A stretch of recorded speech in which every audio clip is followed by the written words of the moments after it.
listening to Crows Nation for Hyundai. Find your next Hyundai at Stillwell Hyundai Nailsworth. And OTR. OTR has all your coffee needs sorted 24/7. You're listening to Crows Nation for Hyundai. Find your next Hyundai at Stillwell Hyundai, Ingle Farm, and OTR. OTR has all your coffee needs sorted 24/7. Yes, good evening and welcome to Crows Nation, live from the Adelaide Oval. It's a Friday night blockbuster. The Adelaide Crows taking on the Hawks. 2nd v 5th with a top 4 position up for grabs. And maybe no finals at all for the Hawks. They got a really tough draw. Kim Dillon with you, and this is the pre-game show thanks to Toyota.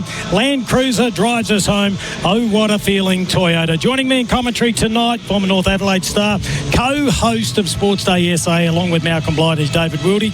And our expert tonight, not too far away. He's just over in the Western stand doing a little bit. Oh no, he's walked in right now. He's always had good timing. Mark Bickley, dual premiership player and captain for the Adelaide Crows. Switch to 100% Australian-owned Lumo Energy. Hello, Willie. This is a big one. Hello, Kimbo. Yeah, we can tell you the subs. Warple surprise one for Hawthorn and Chase Jones for the Adelaide Football Club. Both teams out on the ground. Beautiful night here in Adelaide. Gee, what the weather we had last week. It rained cats and dogs was tonight. Absolutely magnificent. No breeze to speak of. The ground looks perfect. Massive crowd too. And, of course, I just finished the show at 5 o'clock over at number 1 King William Street. Surprised by the amount of, well, not really, but the amount of Hawthorn supporters that are around town at the moment. It's great. Hopefully many of them have travelled. They get to enjoy our beautiful city, but lose the game because this is Crows Nation and we are very parochial, as opposed to Mark Bickley, the environment he's been in. He's been with Dermot Burton, Steve Quartermain, Hawks tragic, and Adam White. Who's he barrack for? I think he's an Essendon man, but great call nonetheless, and he's going to be calling the game tonight. But it's a mouth-watering matchup. I'm a little bit concerned. I think Adelaide's side is probably the least strong side they've picked all year. I reckon they've got 5 players that are just on the edge. So you think of Chase Jones, who's played, a handful of games this year, being the sub. 4th time he's been the sub, though. 4th time, I think, yeah. But I mean, like... Zach Taylor. Braden Cook's played. This is his 4th game for the year. Hugh Bond plays his 1st game for the year. Laird's out. Rochelle's out. We know that. We also know that Max Micheloni's out. So just a little bit unsettled, I would think, compared to where they have been. Well, you say that on my right-hand side, and Willie, you got an interesting stat with Hawthorn. Yeah, I'm sure Bix is up with it. They played around 14, Bix. Yeah, the players that have come back in. The ins, but they're big ins, and it's Wildy, Sicily, Cowshadeer,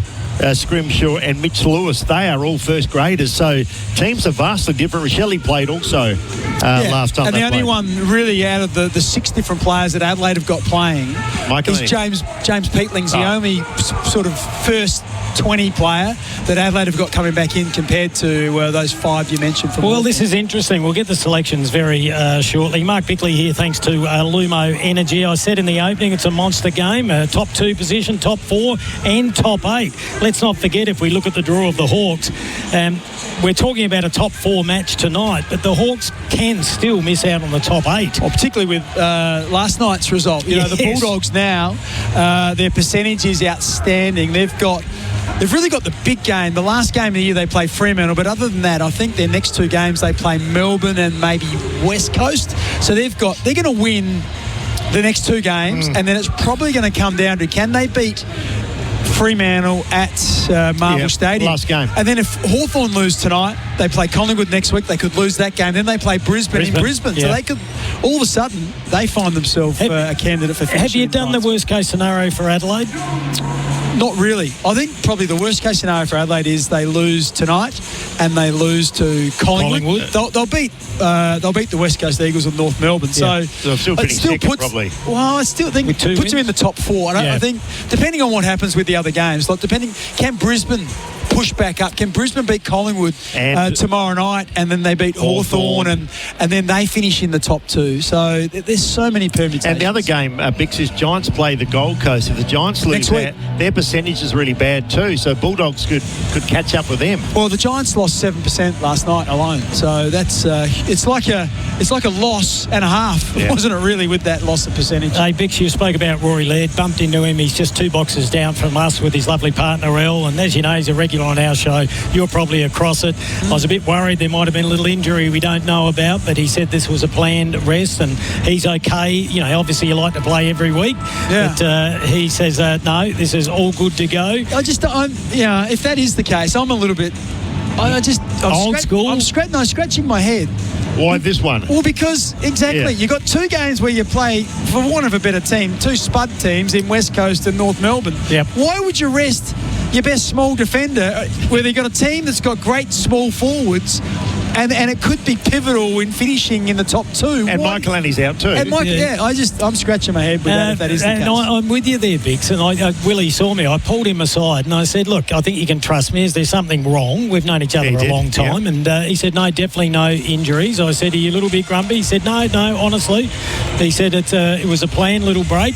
But I'm with you, Bix. It's interesting. There's better opportunities, you would think. Yeah. Mind you, I'm pretty comfortable with Hugh Bond.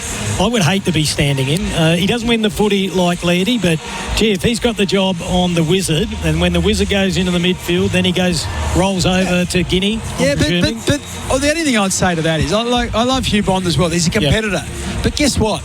If you've played 18 games this year in the Sandful and you haven't played an AFL game, I don't care how competitive. I don't care how competitive you are. The step up is astronomical, and if they think you can just click your fingers and just make the adjustment, that's a big ask for a player who has not played a game this year. I love it. You can tell when it's a big game. Bix is a big game player. He has come well armed tonight. Now we've been talking about defenders. They're warming up just down in front of us. Talk about what you're looking forward to tonight. Thanks to Murray Pest Control. Play Pests at their own game with the team from Murray's.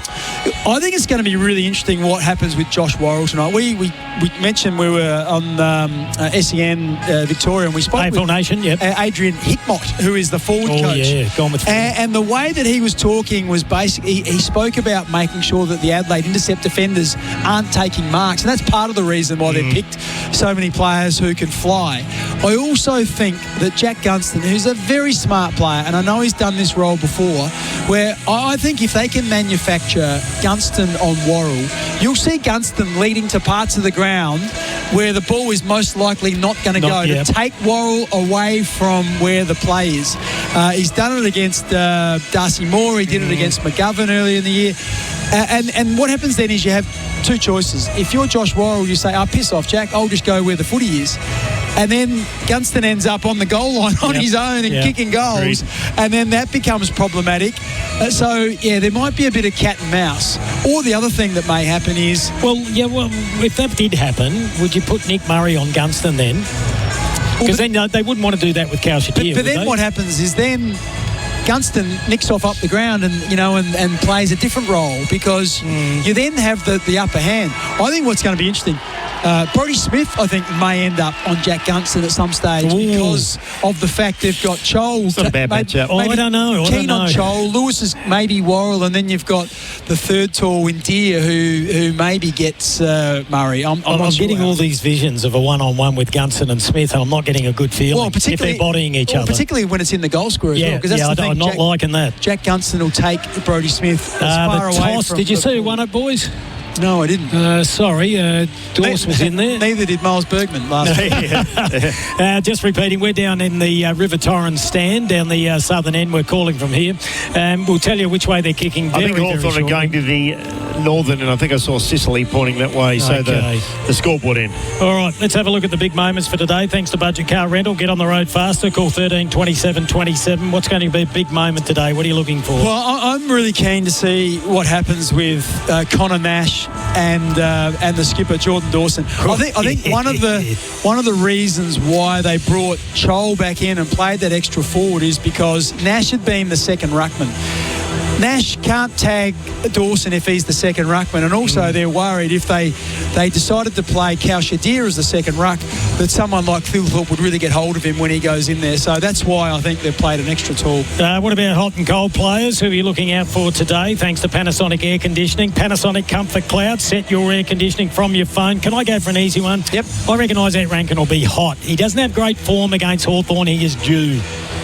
Yeah, I think the other one to keep an eye on is what happens with Darcy Fogarty. He hasn't been in super form, and they really need him up and going. So, yeah, they're going to have their hands full, the Hawthorn defenders, but it's going to be interesting to see how that unfolds. We'll get into some possible moves thanks to CMAX. Join a paid clinical trial at CMAX. We'll do that fairly shortly. Help advance your future of healthcare. This one's about to get underway. Rankin in the middle. Beautiful. David Wildy to pick up the call. This is Crows Nation. And Dawson started on the half-forward flank, and Sicily's got Walker. Bang goes the ball. And Meat got it down, but it's going to be Hawthorn to clear through. Newcomb back to Day. He's one of the players that didn't play last time these two teams met. Now Hardwick works it up towards the half-forward flank. Packs it themselves, but a nice mark there taken by Murray. Murray slips it out now to Rankin. He's got a bit of time and space. He's on the wing. There he is. In front of the Wanganeen stand. Big crowd, boys. So we're calling behind the southern goals here, and it is a long way to the other end, but so far the Crows have started really well, and they can progress now. That's Curtin. Got the blue boots on. So Dan Curtin, possible rising star this year, works it up. Now getting behind there was O'Brien. Couldn't get there. Walker could. Walker got caught. He's going to be holding the ball. He had 4 attempts at it. Well, he actually fended off the first 3, and it was the 4th and 5th tackle that got him. Carl Amon, in the end, is the player with the ball in hand. Well, it's not the first time we've seen that little scenario play out with the Texan. Can get himself in a spot above us. Well, Big. I was going to say he's on Sicily, and you've got Barras on the Riley Philthorpe and Josh Battle on the Darcy Fogarty. And Sicily kicks long down the outer side. Riley O'Brien front position opposed to Lloyd Meat. So this will be a huge clash. So we'll see this mechanical kicking style. Can't believe no one's going past for a handball at the moment. Robotic. Yeah, so the big fella kicks to the right half forward flank. Philthorpe front position. The big filthy takes a mark. He normally swings around pretty quickly, and he does. Sells a bit of candy. Here's the low pass. Alex Neil-Bullen was there. Ball evades everyone. Sicily will let it go over the line. First minor score goes the way of the Adelaide Crows. So the Crowies lead by 1 point, and that's on the Toolkit Depot scoreboard. Yeah, Berry's got hold of Newcomb. The 2 number 3s go at it. Newcomb couldn't get there. They swing it out wide. Ginnivan got pushed off by Miller works it back towards Walker. Almost a mark to Battle, ball to ground. Hawthorn under the pump early. Will Day's vision was good. Spotted Amon. He's on the half-back flank. Went quickly to D'Ambrosia. Now they go forward to Ginnivan again. He got caught. Good start, big for Adelaide. Yeah, it has been good. I was marvelling at Taylor Walker. He was able to block Barras and just allow Philthorpe to take that last mark when the ball came in. So some smart play by the veteran in Walker. All right, throw in on the outer side. Massive crowd, as I said. Won't get to 50, I don't think. Around 47. Riley O'Brien got his hand to it. Ball goes out the back of the pack. Now taken by Ward. Great pressure again by Adelaide. They were off the charts last week against the Port Adelaide side in terms of pressure. Yeah, almost over 200 for every quarter, which is... Was it the 3rd highest in the AFL? It was astronomical. I know the conditions lent themselves to that because the ball was wet and slippery, but still fantastic. Keep an eye on Sam Berry. He's finding some really good form. Ball goes down to ground level. Newcomb signed a new 6-year deal. Goes up towards the half-forward flank at the back there over the top of it. Huey Bond, 007, gets it out to Dawson. Goes back to Mark Keane. Sold a bit of candy, the Irishman. And it's a mongrel kick that evades everyone. Doing the roving was Riley O'Brien. He gets down on all 4s. Smashed out a handball. Newcomb, 3rd possession. Proudmont holding the ball on Sicily, and the umpire obliges. Yeah, just tried to fend off, and then once he fended, the ball was knocked out of his hand. So that's prior opportunity. All right. Holding the ball. It's not bad sometimes being behind the goals to see all the players, the way they set up, but it's congested inside 50. Barras, the destroyer, thumps the ball towards the boundary line, and we'll have a throw in about 49 metres out on the... Which way are we looking now? We're on the right forward pocket. Yeah, it's interesting. Dan Curtin, he's up against Morrison. He's got about 6 inches on him. Just when that ball was on the half-forward line, Curtin was in the goal square one-on-one as a wingman, so pushing forward, hoping to use that height advantage. Mark Bickley there for Lumo Energy. Rankin has started positively, did really well, just shipped it out wide. The hurry kick comes into the pocket. Where's Philthorpe? Here he comes. He's meeting the sandwich, and Fogarty caught one as well out of play. So Adelaide have the early running. I read the stat last week, Bix, I heard today, and you probably would have heard it. 100 tackles and 130 points, only been done twice in history of the AFL. Crows did that against Port Adelaide last week. Interestingly, Worrell is on Gunston, and Gunston is playing as the deepest forward for the Hawks. Adelaide up by 1 point on the Toolkit Depot scoreboard. Boundary throw in, clearing kick comes from the Hawks again. Race for pace at the back of the pack. Pushed out of it was Keane. That was well done by Cowshadir. Sweeping handball. Now it goes to Gunston. Umpire's blown the whistle. Wizard gets a free kick. So Watson now, true centre wing. The western wing just chips it in short. They'll try and play keepings off. Now the hurry kick comes from Lewis and pockets. Oh, no. Beautiful kick too. Should be marked by Impey. Impey was best on ground last time these two teams met. Bixie's been in superb form, Jarman Impey. Well, look, he can do it at both ends at the moment. He against Port Adelaide, he went forward and kicked 3 goals in the last quarter, and now he's pushed forward off Ben Keys. Good change of direction from the Hawks. It was a free kick almost on the boundary line on the western side, and they transferred play, and now Jarman Impey is going to shoot from the eastern side of the ground on a 45-degree angle and kick from about 49 metres. Bix a set play to try and stretch Keys. Oh, and that's more so just getting it on the fat side of the ground where there's space. He's kicked 4 goals this year. Normally pretty good kick. That's going to go off to the right. Scores are locked away at a point piece. And last week the Crows had a lot of goals on the board so far. Goals hard to come by. Alrighty, 1 point apiece. We love the people at the Toolkit Depot. They got a big sale on at the moment. Stocks all the top brands, picked up by Keane. Adelaide supporters had their hearts in their mouth. Adelaide taking on the game. The handball goes over to Bond. He ran into trouble, then out of trouble. Sweeping handball. Put Keys under pressure. Ginnivan's there. Picked up nicely by Hinge. Went out the back door to Keys. Keys is under the hammer now. Huey Bond says, what's happening? There's players everywhere. And they turn it over. Ginnivan picks it up. Normally hits a target, and he's missed his target in Lewis. Handball goes back. Now over to the top. Big tackle there. That was good work by Hinge. Keane's under pressure again. He went out the back door and the side door all at once, and they find Curtin. Gee, there's a bit of heat in the kitchen. Gee, great defence there from Adelaide. Sicily rose high, took a mark. Second grab is very good overhead is James Sicily. Big game last week too. Yeah, Walker just got anchored to the ground. I think, not sure who it was, whether it was Battle came in, just wrestled him and then allowed Sicily to come over the top. Adelaide's defensive pressure there was absolutely fantastic. To go into the pocket again. Deer rose high, couldn't take the mark, comes down towards Ward, tackled quickly by Neil Bullen. Great tackle, puts a clamp on him in the handcuffs. Now it spills out. D'Ambrosio can kick a goal, and he does. Gee, the umpire let that go for a while, Bix. Or was it a point?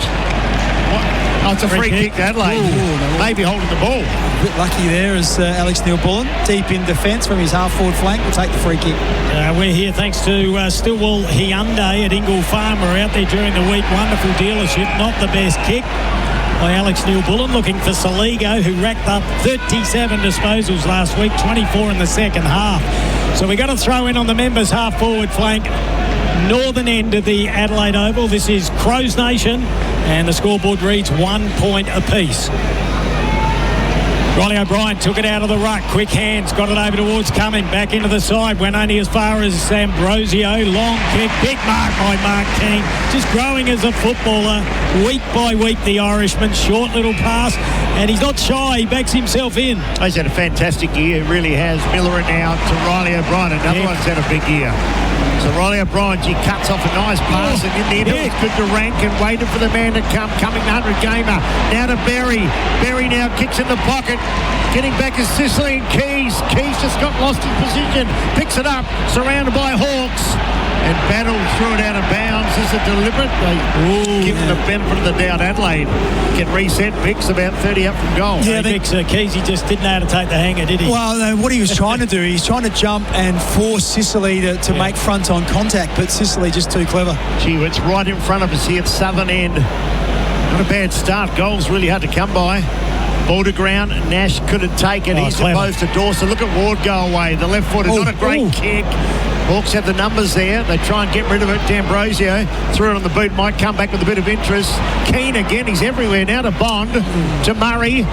Murray gets past Ginnivan. Gives it a peeping little fumble. Joel tries to get him. Did get him. Ginnivan gets the crumb. Wow. Danger here. Little short ball to Gunston. Just finds space all the time. The ball's sat obligingly. He can step towards goal. And he's kicked it. Unbelievable. Could have put it in the air because there's a Crow defender on the line. But somehow it's gone through Mark Bickley. Well, that's 2 errant handballs. One from Hugh Bond, which has missed the mark. He's had probably 3 or 4 that have ended up on the ground. And then a fumble by James Peatley. And exactly what we talked about. Josh Worrell was off Gunston. He was attacking. He was running, expecting Adelaide to be able to use the ball well, and he was going to get on the end of it. And Gunston saying, well, you know what? I'm not leaving. I'm going to be going the other way, because if we turn it over, I'm going to be running back to goal with no one between you and the goal, or him and the goals. Incredible. And that's exactly what happened. And the pressure goes on to Josh Worrell now, because Jack Gunston's got the first goal of the game. And as you said, all because of a couple of bad handballs and a really bad one by Huey Bond. As we take a look at the Toolkit Depot scoreboard, and it's the Hawks leading by 6 points. Kim Dillon, David Wildy and Mark Bickley with you on a Friday night. This is Crows Nation, thanks to Stillwell Hyundai Ingle Farm. Ball back centre field. Clearances will be king tonight. And Riley O'Brien's got off to a good start. Got it out towards Peatling. Tried to trap the footy. Couldn't get it. Berry tried to do likewise. Picked up by, they want a sling tackle, and the umpire pays it. I tell you what, he has to hope that if he gets up, if he's... he staged for it, Bix. Oh, okay. I don't think there was a lot. Here we go. Let's have a look at it. He nursed him to the ground. He tried to milk it. He smacked his head into the ground. Yeah, because he wanted to get the free kick. You know how I feel about those ones. The ball's gone down. There's the Wizard. He dipped his head as well. I'm with Bix. I don't like that, though. The action was a slinging action. It wasn't a slinging action. Took him to the ground. No, he slung him to the ground. Took him to the ground. Agree to disagree. 37 blokes got concussion from tackling 2 years ago, and they've got to stop it. So that's what they're trying to do. Yeah, they can. They shouldn't have let their heads hit the ground. Nash with the footy. Hawthorn now pressing. Watson again. He tried to draw the free kick. Goes to ground. More in there as well. Out of play it goes. So Hawthorn, after dominated by Adelaide Bix the first couple of minutes, they've regained a bit of territory. Yeah, it's interesting. The team stats as well, like Hawthorn on top around clearance. So Meek and Riley O'Brien, is going to be a great battle. 2 men that have had great form. Ward, 25-metre handball, goes towards goal. Bond couldn't get there in time. Hawthorn pick it up again. Step on goal. They've kicked it, have they? Yep. More. Unbelievable. 2 of the goals are just between arms and legs, and Hawthorn are on fire. 2-1-13 to a point. Rory Laird's about 10 metres away from us, just to the left. And I'll tell you what, that's 2 goals courtesy of Huey Bond. And look at this, Bix. Yeah, just a big handball forward. And then Bonds was conscious of Gunston, what he was doing. Yeah. He's a bit unlucky because Gunston took him to ground. He didn't have the footy, but the umpire called play on. And then it was Moore who picked the ball up and dribbled it through. I mentioned they've a discrepancy in the stoppages. Clearances at the moment, 6 to Hawthorn, 1 to Adelaide.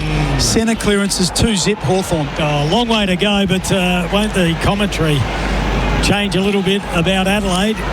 It's a game of territory, though, and Hawthorn just want to get it in there and apply unbelievable pressure. That's what they've done so far. Very early days, and Adelaide's proved that they come back. So they only trail by 12. It's a blink, but a little bit of centre clearances wouldn't hurt. It goes down to Dawson. He's in there. He's wrapped up by Ward. He's been in good form. Moore, I should say.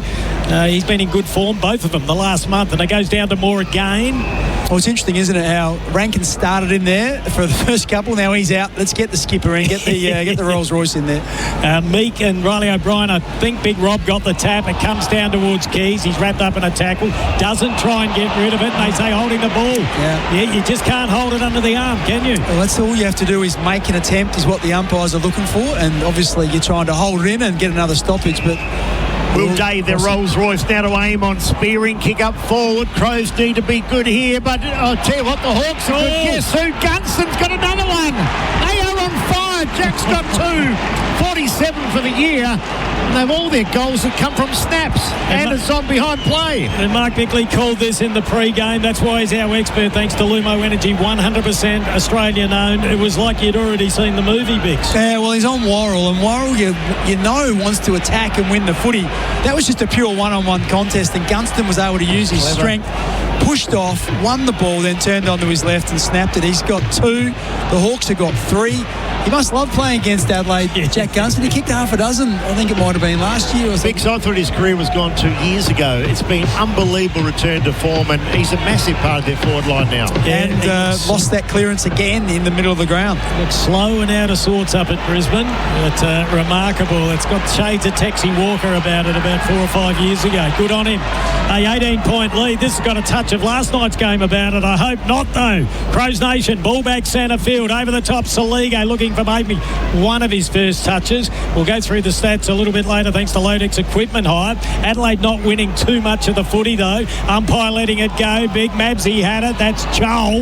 Now it comes out towards Impey. He went to Ginnivan. Ball comes out the back door. They're running in numbers. Missed then. Ball taken by Impey again. Gets it over towards Moore. Now his little handball goes to Ginnivan. Now back to Ward. Ward on the left. They go to the head of the square. Adelaide had the numbers. Ball goes to the ground level. Picked up by Curtin. Went back to Worrell. On the natural left. Kicks to a 3-on-1. And Sicily takes the mark.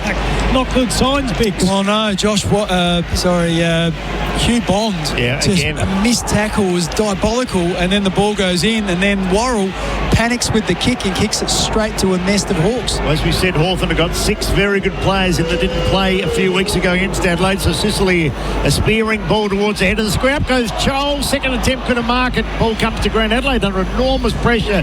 Squirts out now to Ginnivan. Not another snap goal, surely. It's not hit the inside of the post. That was a real let-off because, once again, Worrell picked it up, slammed it on the boot. It went 15 metres to a central part of the ground, and Ginnivan's all on his own. The half-forwards hadn't pushed up to man up on him, and that was a let-off for Adelaide, just grazing the inside of the right-hand post. Hawthorn by 19 points. And that is all courtesy of the Toolkit Depot. So fast start by the Hawks. Adelaide need to control the footy just for a couple of minutes.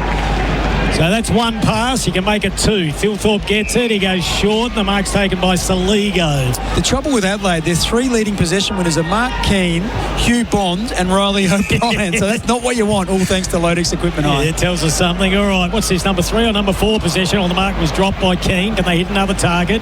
They go back. The ball's still only at centre-half back, but they've had 5 possessions. So they've taken the pace out of the game, and they said, right, let's try and get it back on our terms. Brodie Smith has the football. He's a thumping kick. The Texan wants it down the middle, but he goes short and laterally. So still on the half-back flank, and now Miller has the football. And they will not be allowed that 45 into the middle. 1-on-1, aren't they, everywhere? Yep, so he's forced to go long, and he's nearly put it out of bounds on the full. In fact, he has. That's inexcusable. All that hard work, Bix. Yeah, just good defence by the Hawks. They didn't give him the inside kick, which you talked about, and then they forced him long down the line, and in the end, it was an errant kick that goes out of bounds on the full. Impressive start by the Hawks. Only beat Carlton by 4 goals last week. They weren't that great, but tonight they've come out full of running. Phil Thorpe almost took the mark, and his arms chopped. Umpire didn't see it that way. Here comes Berry. Berry on the drive. Not a bad kick. A very good kick to Dawson. Look at Keys go. Easy go. Keys running towards full forward. It's going to go that way, but they've got cover. They should have cover. Hawthorn getting back battle did really well. Look at Keys' little legs are running like the Roadrunner. He was, but it was great play. He forced Battle to chase him. Scrimshaw was there as well. That's the bonus that the Hawks have. Battle and Scrimshaw, they're mobile ground players, but they're both 6'3", so they've got that aerial prowess as well, which was what brought the ball to ground and got it out of bounds. Keys can do chin-ups with 60 kilo around his waist, a bit like you, Bix, in your heyday. Ball to ground again. Saligo got it out to Keys. He bumped into a brick wall. Gee, that tackling's good. Neil Bullen, Nash gets it out to Moore. Bond did well, or did he? Was it high? Good tackling there. No, the umpires, that's good 2 pressure. Or 3 times they've called play on when the Hawthorn players have raised the shoulder and made it slide high, the tackle. All right, let's see if Adelaide can do a little bit of sharp work around the clearance here. Boundary throw in about 60 out on the right half forward flank, Members side. River Torrens end of the Adelaide Oval. This is Crows Nation. Riley O'Brien gets front position eventually. He was shepherded out. Now they're saying it's going against Lloyd Beck. So it goes. That's fair enough. I thought it was going the other way for a second. O'Brien kicks, looking for Walker. He's opposed to Battle. Tex was worried about the body and didn't even look at the footy. Strong mark by Battle. We'll give that a McGain real estate mark of the day. And McDonald as well. So they're on fire, the Hawks, at the moment. Adelaide should be further down. Morrison gets it over to Hardwick. Adelaide puts the squeeze on, but the Hawks are good enough to get out. Eamon on that deadly left. It's a beautiful pass to Newcomb.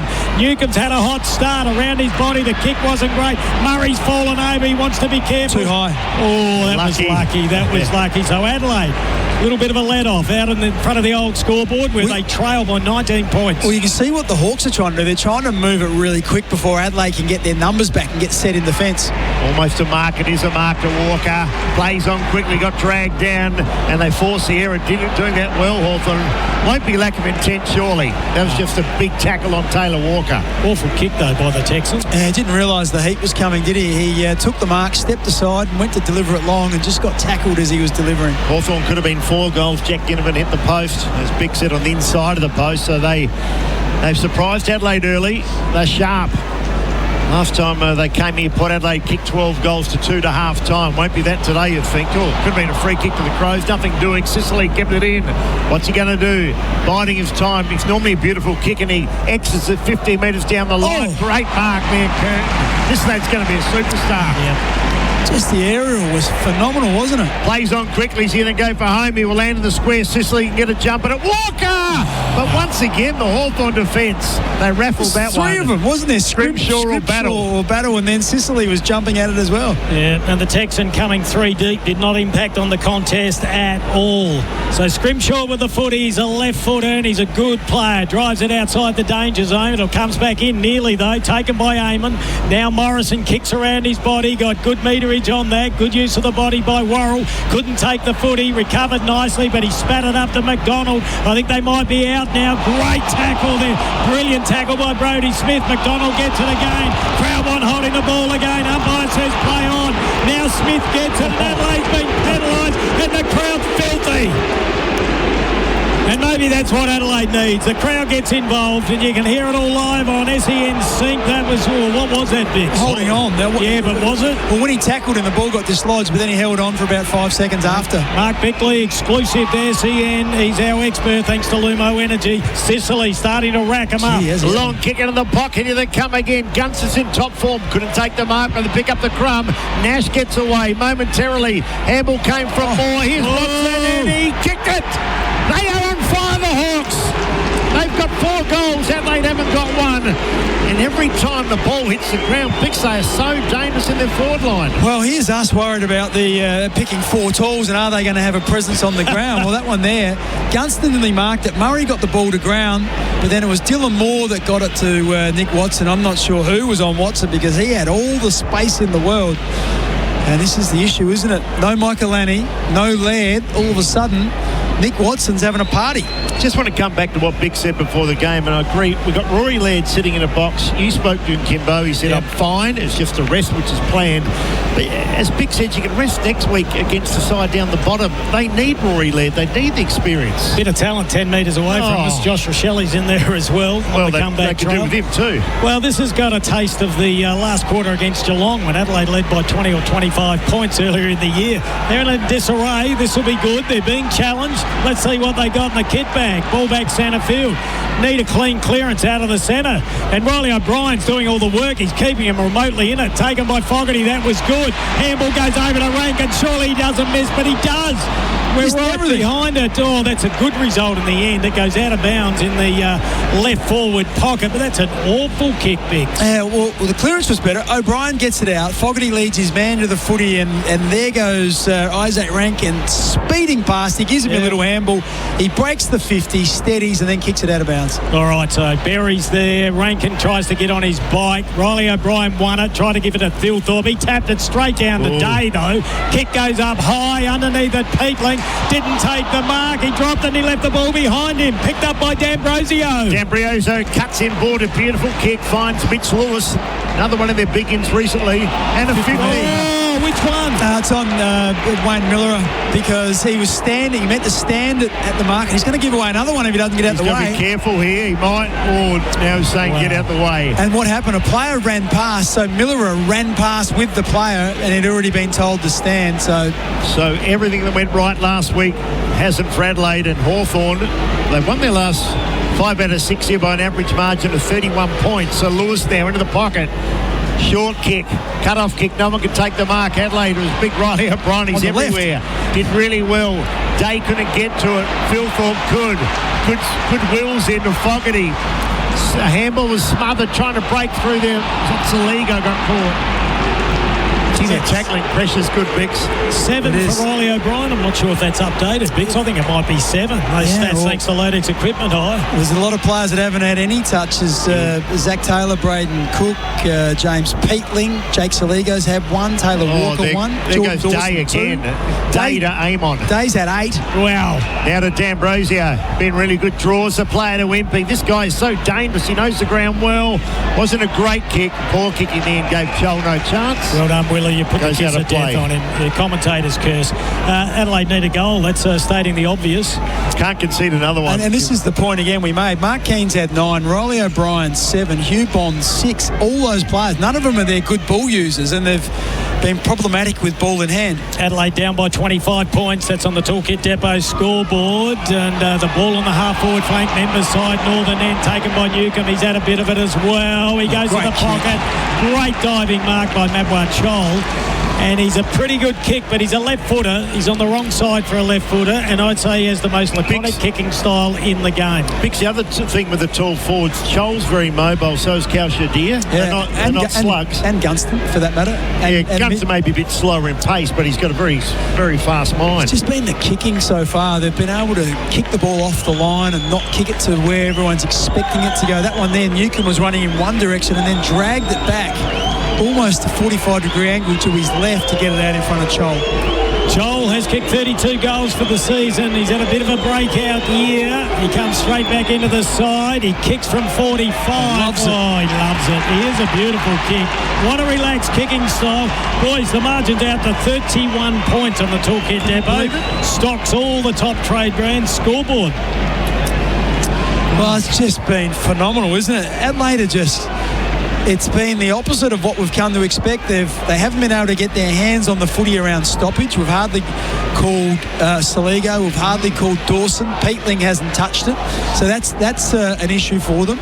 And then when they've had ball in hand, I mentioned it hasn't been their great ball use, but they've made mistakes. They've been a bit fumbly. They've had broken tackles, which, they've been lauded for the last couple of weeks about their tackling pressure. So all the things they've been good at have come undone in this first quarter. So this is a great test for not only the team, but also Matthew Nicks about what he does at quarter time when he gets his first chance to talk to them. Budget car rental get on the road faster. Call 13-27-27 as the kicking of Hawthorn has been elite. 5 goals plus a poster. And that causing Adelaide all sorts of worries up forward. No Michael Annie, no Laird. And they are missing a free kick to Hawthorn again. Wow. Well, that one there is he used his body and then didn't come back to the ball, and the ball bounced Riley O'Brien. So that's a shepherding free kick. Meek by name, not by nature. The big fella's going to go straight down the ground. There, Willie, see what you did there. Up they go. Up they go again. Ball to ground. Here's Saligo. Darts through traffic. Forced to kick it quickly again. This plays into Hawthorn's hands. Oh! Gee, Fogarty in battle. Really was a battle. Rankin got crushed in the contest. Jennifer just threw it back into play. Now Dawson through traffic. Gave it off to Kurt, who works it up towards Barris. He can't do much with the footy. Adelaide try and get through. Tackle. That's on the ball. Took him on. They're winning all the 50-50s, the Hawks. I just want to paint the picture there. Rankin, a beautiful pick-up on the half volley, and he took speed. He took on Barras, and he sent him backwards. It's like running into a brick wall with springs. Oh, dearie me, and he plays on with a handball. The ball goes over to Amon. He drives it long and deep inside 50. And then big lead, Kaushadir didn't take the mark. Gee, I thought he had a bit of it. Mabsy Chol's in there, takes on 2 players. Loose ball comes out to the Wizard, wrapped up in a hand. When he was trying to handball, ball goes down to Ginnivan. Now he keeps it in play. D'Ambrosio kicks around his body. Alex Neil-Bullen was there, couldn't take it. Cummings there, he had a fumble. Ward's got it, he's wrapped up in a tackle. And the umpire will ball up 35 metres out directly in front of the Hawthorn goal. And they lead by 31 points on the Toolkit Depot scoreboard. Just no fluency for Adelaide at the moment. Their pressure is elite. Miller's got the job on Watson. Every time Adelaide get it, they're under pressure. That might be holding the ball too at one arm. Yeah, it is. So, Bix, you've just got to let it go. No, what you got to do, you got to try and swing your leg at him. It's hard when you're still in the air, though. I know, but he's on the ground and you're lying there just with the ball tucked under your arm. You've got to try and do something. His other arm was impeded, so throw it down near your foot and swing your leg at it. To paint the picture, this is the same spot I reckon as Chol had at the moment ago. They're both left footers. D'Ambrosio's got it. Not as good a kick, I don't think. Massimo D'Ambrosio. Having said that, it probably pierced the centre, Vix. Absolute gentleman. We had him on the show yesterday, I think it was. He's an absolute ripper. The number 16 former Bomber. This is the goal number 6. They've come at some of the best form I've seen all year. His kick is just offline. Missed to the near side. Not a bad try, though. 6-3 plays a point. That's right, 6-3 plays a point. Toolkit Depot scoreboard. Well, here's some of the Lodex Equipment High stats that are really damning for Adelaide. Like 6-3, they've had 9 shots a goal. This is Hawthorn. They've only had 15 entries. So they're going having 2 shots every 3 times they go in. And Adelaide, for their entries, they've had 10 entries and they've scored 1 behind. Very easy to tell you what's happening here. It's simple. Adelaide are getting smashed and they trail by 32 points. Getting totally outplayed. Ball on the outer side. Adelaide need to at least get a goal. Get the crowd back involved. Get a bit of confidence themselves. Thielthorpe out there. Umpire blows the whistle. We'll have a ball up on the outer wing. It's almost, Kimbo, like Adelaide win by 98 points. You think it's just going to roll on. Hawthorn definitely be more desperate early. Oh, no question of that. We've had 29 minutes taken by Saligo. Jammed it on the boot. It was smothered though. Wimpy gets it. Still got the kick away. He was under pressure. Big mark taken by Miller. I want to see him run and gun, and that's what they do. He plays on quickly. Gets it to Isaac Cumming. It goes down to Fogarty. The Fog gets it. He won't miss. He's 40 out. Has a snapshot at goal. And Adelaide hit the scoreboard. Margin back to 26 on the Toolkit Depot scoreboard. And we're here thanks to OTR. See Coffee. Barista Made at OTR. Wow. It was just, that's what turnover footy's all about. So Adelaide turned the ball over with a great mark from Miller, and then they just go. They go straight back at Hawthorn. That was straight down the middle before their defence can get set. And it was a long kick. I'm not sure who that was. It was Fogarty, I think, that actually contested the ball against Scrimshaw. Scrimshaw had the play on the ball, wasn't able to mark it. It bounced forward, and then Fogarty was the first one that was back to the footy and then wheeled around on that trusty right foot and kicked it from 45. I think he should have punched then. He tried to mark because he's marked a couple of others, but goal number 36 for the Fog this year, his first tonight. It's an important one for Adelaide because, 29, almost 30 minutes into this quarter, hadn't really made any real decent plays forward. They finally get one to give a bit of confidence. Mark Bickley there for Lumo Energy. Back in the centre now. Can they get back-to-back goals? They need a big tackle applied again. The crowd are pretty vocal. They're probably shell-shocked at what they're seeing so far. So approaching quarter time. Nice goal to Fogarty just before they need another one. Having an area with the boot there was Keys. Will Day. Only second game back, isn't it? Third game now. Miller works it off the half-back flank. He's been good. Kicks in the curtain direction. Big, strong hands. Again, real estate. Boy, this they can play. Siren sounds. Adelaide probably owned the last minute and a half. That's about all. And at quarter time, a big lead to the Hawks. 5-3-33 to 1-1-7. Yeah, Toolkit Depot scoreboard. 26 points to lead to the Hawks. So it's, look, they got a bit of work to do, Adelaide, but they can come back from here. We'll take a break. Then Mark Bickley will come back with all the stats. He's thanks to Lumo Energy today. 100% Australian owned. It is the Hawks leading by 26 points at quarter time. And we're here thanks to OTR, Sea Coffee, Barista Made at OTR, and Stillwell Hyundai, Ingle Farm. That quarter on Crows Nation was for Toolkit Depot. Toolkit Depot stocks all the top trade brands.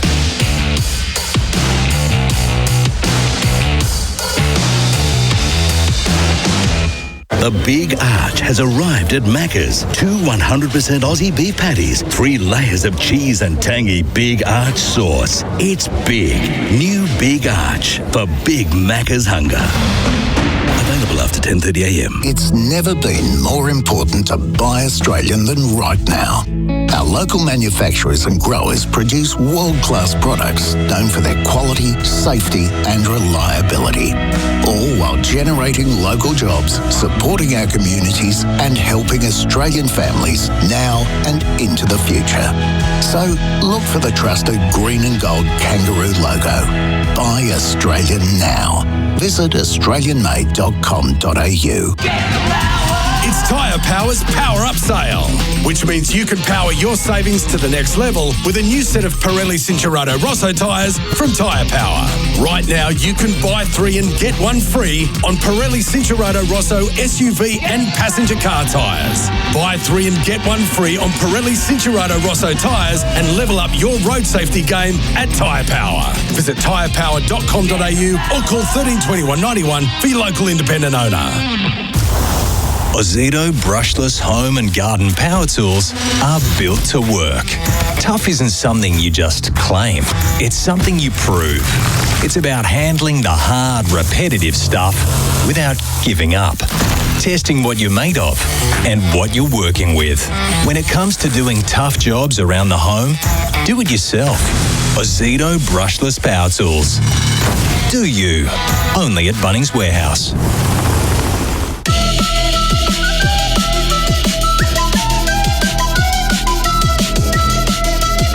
Yes, IDD.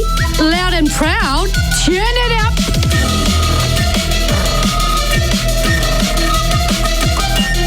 Yeah, that's it. Yes, I have hot chips and 6 middies for dinner. And yes, I kick on after kick to kick. Say yes to cheap trips so you can do more. Say yes, IDD.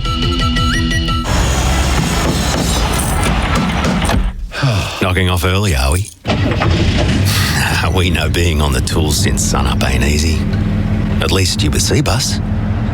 We work hard to provide strong, long-term returns for when you knock off for the last time. CBus Super, making hard work pay off.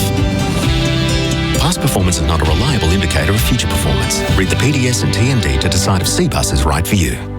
Reliable internet should be available for everyone, no matter where they live across Australia.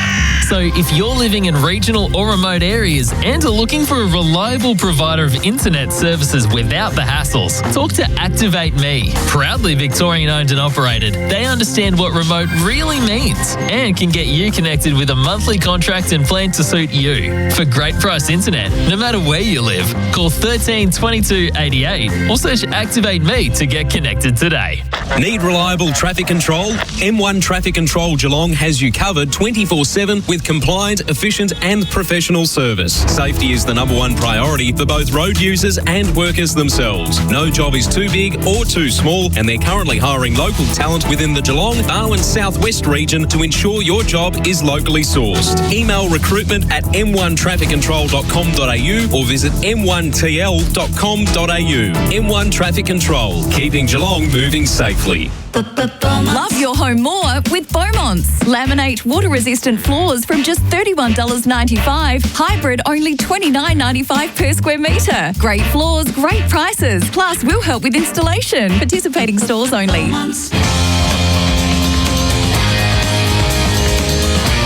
You're listening to Crows Nation for Hyundai. Find your next Hyundai at Stillwell Hyundai Nailsworth. And OTR. OTR has all your coffee needs sorted 24/7.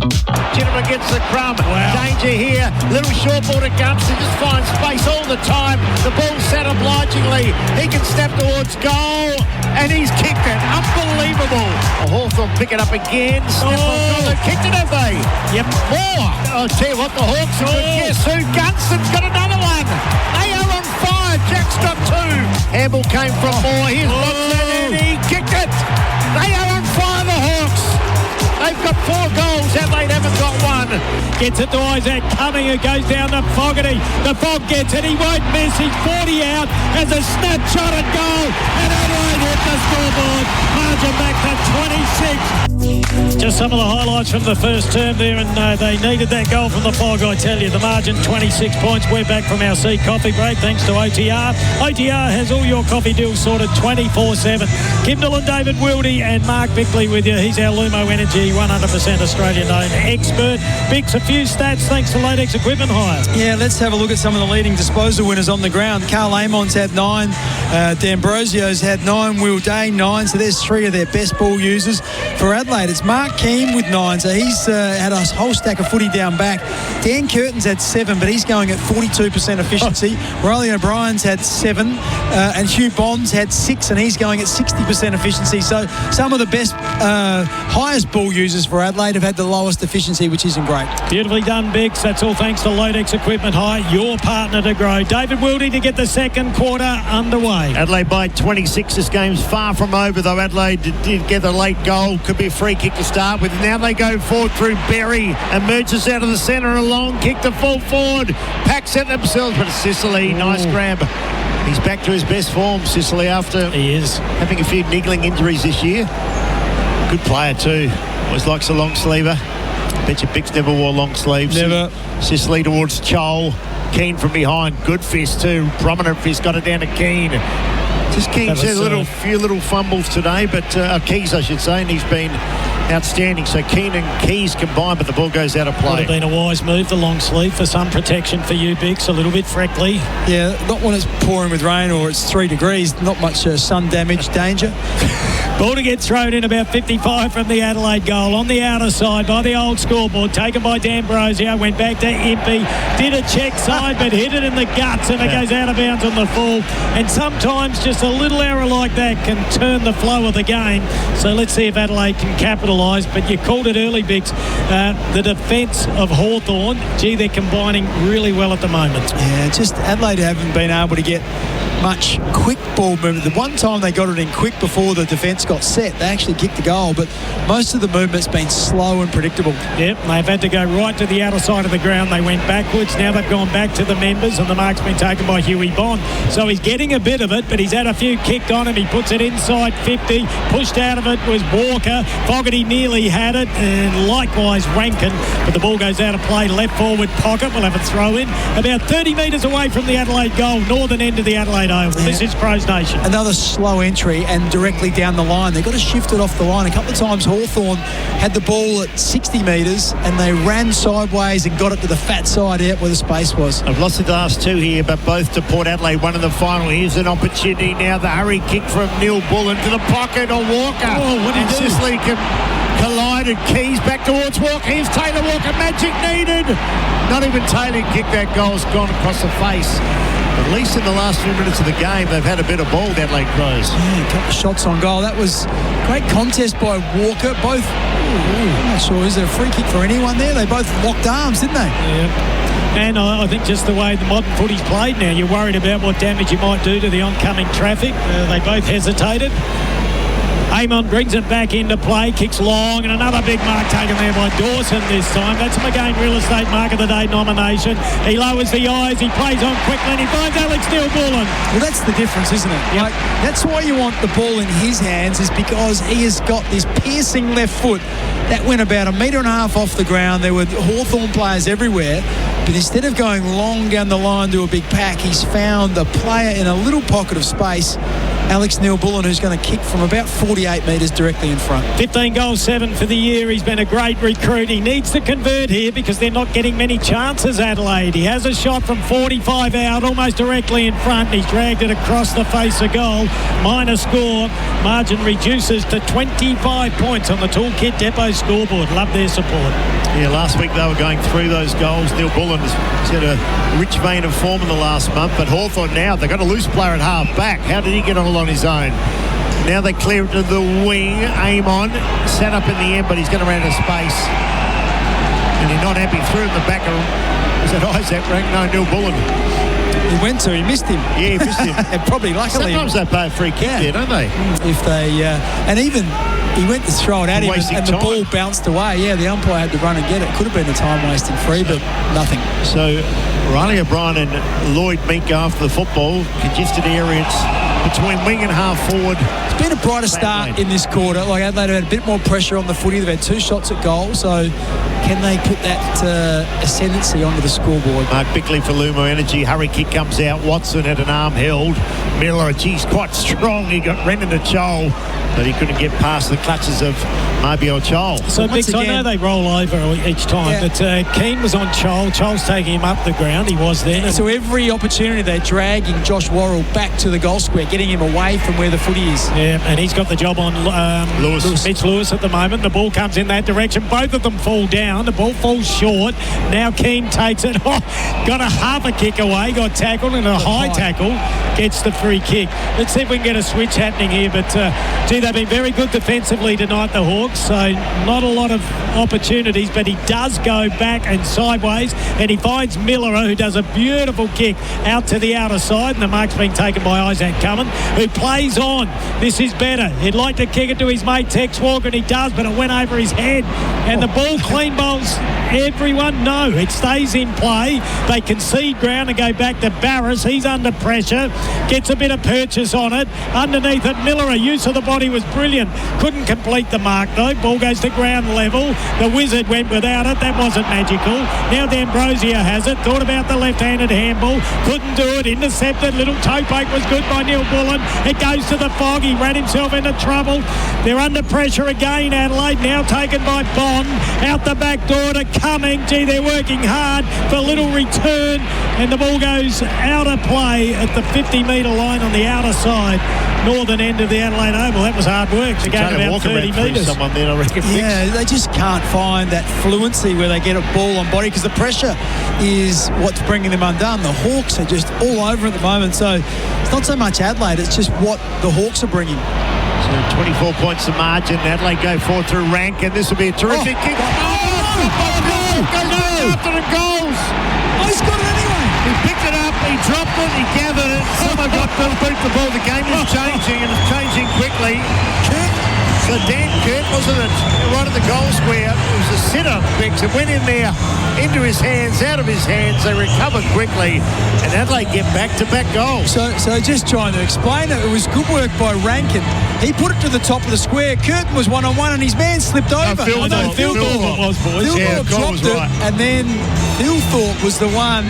Sicily had slipped over. He was standing on the ground, and then all of a sudden the ball's on the deck. Phil Thorpe was quick enough to get up and then snap it over his shoulder, and it just bounced about a foot inside the right-hand goalpost. Never change your mind, Kimbo. Call Phil Thorpe. I went with Bix. Sorry. Yeah, I know. I wonder what you were doing then, boys, but you worked it out in the end. It's a goal. You'll get better at it, you two.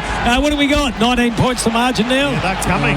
18 points the margin. So the big filthy, and the Texan nearly touched it on the line too. He put his hand up to get a piece of the action. Riley O'Brien's been huge. Got the handball out to Peatling. Jams it on his boot. Adelaide get an average bounce, but Tex does all right. Now picked up there. That was by Zach Taylor. It goes to Dawson. Gets on his left. He can kick a goal from there. And he does. Beware the captain and the left footer. Adelaide go bang, bang. Margin back to 12. Here they come. Wow.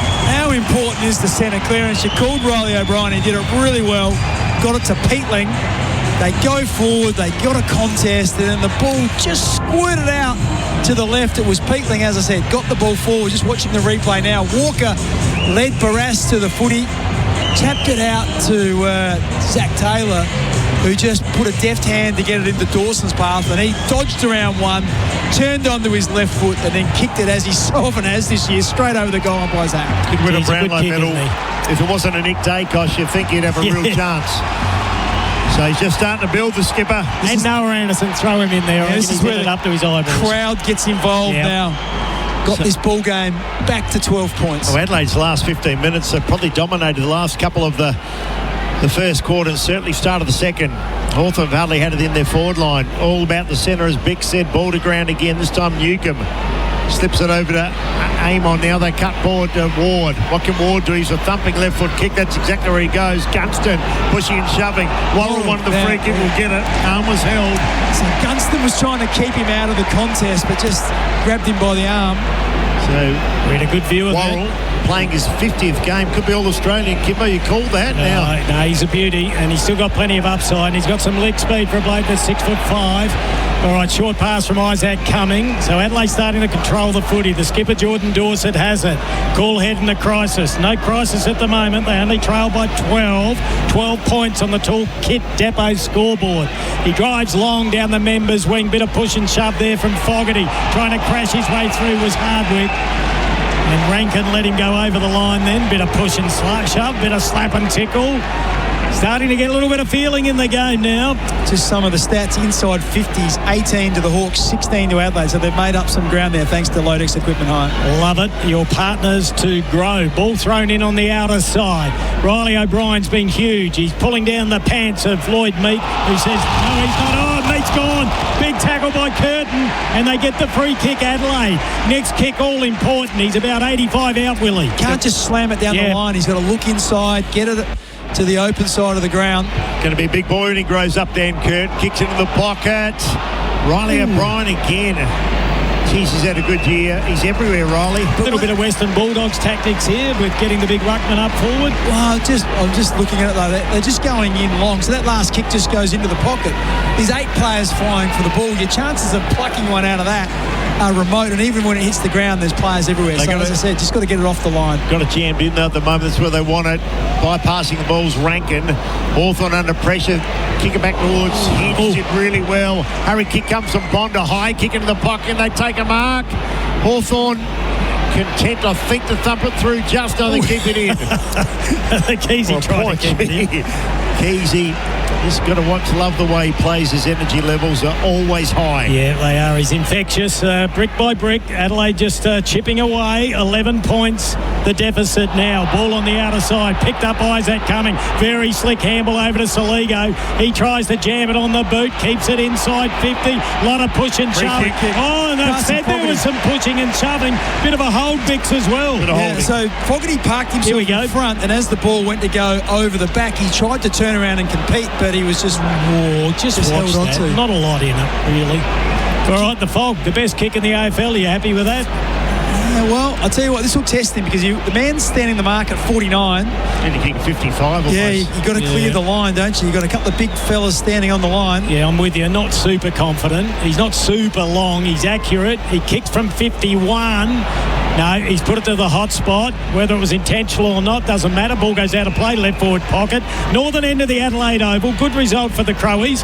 11 and a half minutes gone in the second term. The Crows trail by 11 points. They get the reset, Willie, and hopefully we can see a little tap and snap. Well, you swear there's a strong breeze here tonight, but there's no breeze. But all the plays at the northern end. Hawthorn kicked 5 in the first quarter. Adelaide 2 early ones. Riley O'Brien again. Sweeping was Rankin. Didn't take it. McDonald did. Now to Nash.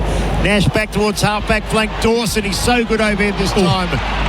The fist came from behind and knocks it out right on the 50-metre arc. Left half forward flank for Adelaide. This is good for Adelaide, though, because they're building pressure. They've had the ball inside their forward half for about the last 5 or 6 minutes and inside their forward 50 for the last 90 seconds. So you continue to do this. Someone makes a mistake. They get sloppy with a tackle. You get a shot on goal. Mark Bickley, thanks to Lumo Energy. Adelaide haven't conceded 6 goals in a row all year. The only team not to do so. They didn't tonight. Here's Dawson again. No, look at him.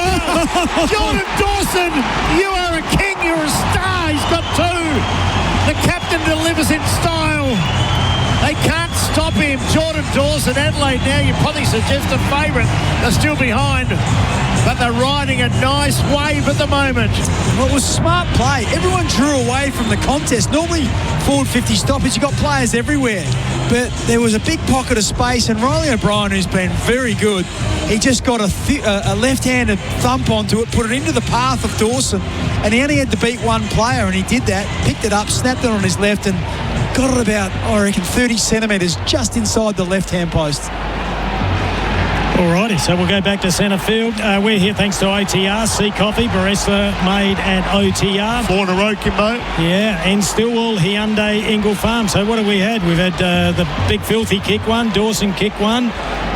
Dawson got another one. Which one did I miss? Yeah, Fogarty in the first. Fogarty, yeah. in the first quarter. Alrighty, so here we go. The ball back centre field. It's all about the clearances. They're dictating the game and the scoreboard at the moment. Day is there. Berry putting in a bit of extra work to him after Day got off the leash in the first quarter. Paddling the ball backwards was Peatling, but it's taken by Smith. He was in trouble, and he's just struggling a bit, Smithy, today with the pace of the game, but we'll wait and see. Ball goes out to D'Ambrosio, out the back door to Hardwick. Sweeping handball to Meek, not the quickest. Handball goes out of play. Crowd want to lever it up. I says, get stuffed. I'm not paying it. I'm not paying it. That's right. That was just about the great pressure from Adelaide. This is almost the carbon copy of what the Hawks were doing to Adelaide in the first quarter. Just rabid tackling, and that time it was Alex Neal-Bullen who forced the error and got it out of bounds. Big Philthorpe in front of the pack. Hawthorn can't get it up forward at the moment. Day got it across to Ward, and Berry, good pressure, knocks him and the ball over and out. Well, another one would be nice, stating the obvious. This is Crows Nation. Yeah, as I said, I think right now Adelaide are favourite. They've got all momentum and they've suddenly woken up. The first quarter was all Hawthorn. It's a good sign though, isn't it, when you're challenged by a good team and you're able to regroup at quarter time, come back out and get back on top. Well, it happened against Melbourne too, didn't they? Melbourne kicked 4 or 5 in a row, and then they got back into it. Day trying to take on the tackle. It did well in the end. D'Ambrosio exits with a footy. Underneath it is Murray. Murray should mark. Went over the back of the pack. All about the bounce. Adelaide under pressure now. Worrell had to go after Gunston. Oh, good tackle on Gunston. He's gone. Gee, the tackling is elite. Well done, Josh Worrell. Game number 50. And they stop a Hawthorn attack there in its tracks. Oh, Adelaide's tackling now is so intelligent. They rarely give away silly free kicks. The ball goes over to Smith. He's in the goal square at the southern end of the Adelaide Oval. He in turn gave it to Mark Keane under enormous pressure in the first term. One of the few that stood up well. Short pass goes to Nick Murray on the half-back flank now. Members side. River Torrens end of the Adelaide Oval. The Crowies trailing by 5 points. It was 26 at quarter time. Big push to Taylor Walker. Yeah, the Texan will get a free kick, so things starting to swing Adelaide's way. That's nearly 50. I'm glad it wasn't paid, Bix. Well, we all said you've got to give it back on the full, and he threw it in his direction and it landed a metre in front of him. Not sure why it wasn't. Texan kept walking back. Spears out a little pass, just 15. Texan's a wily old dog, you know that, Bix.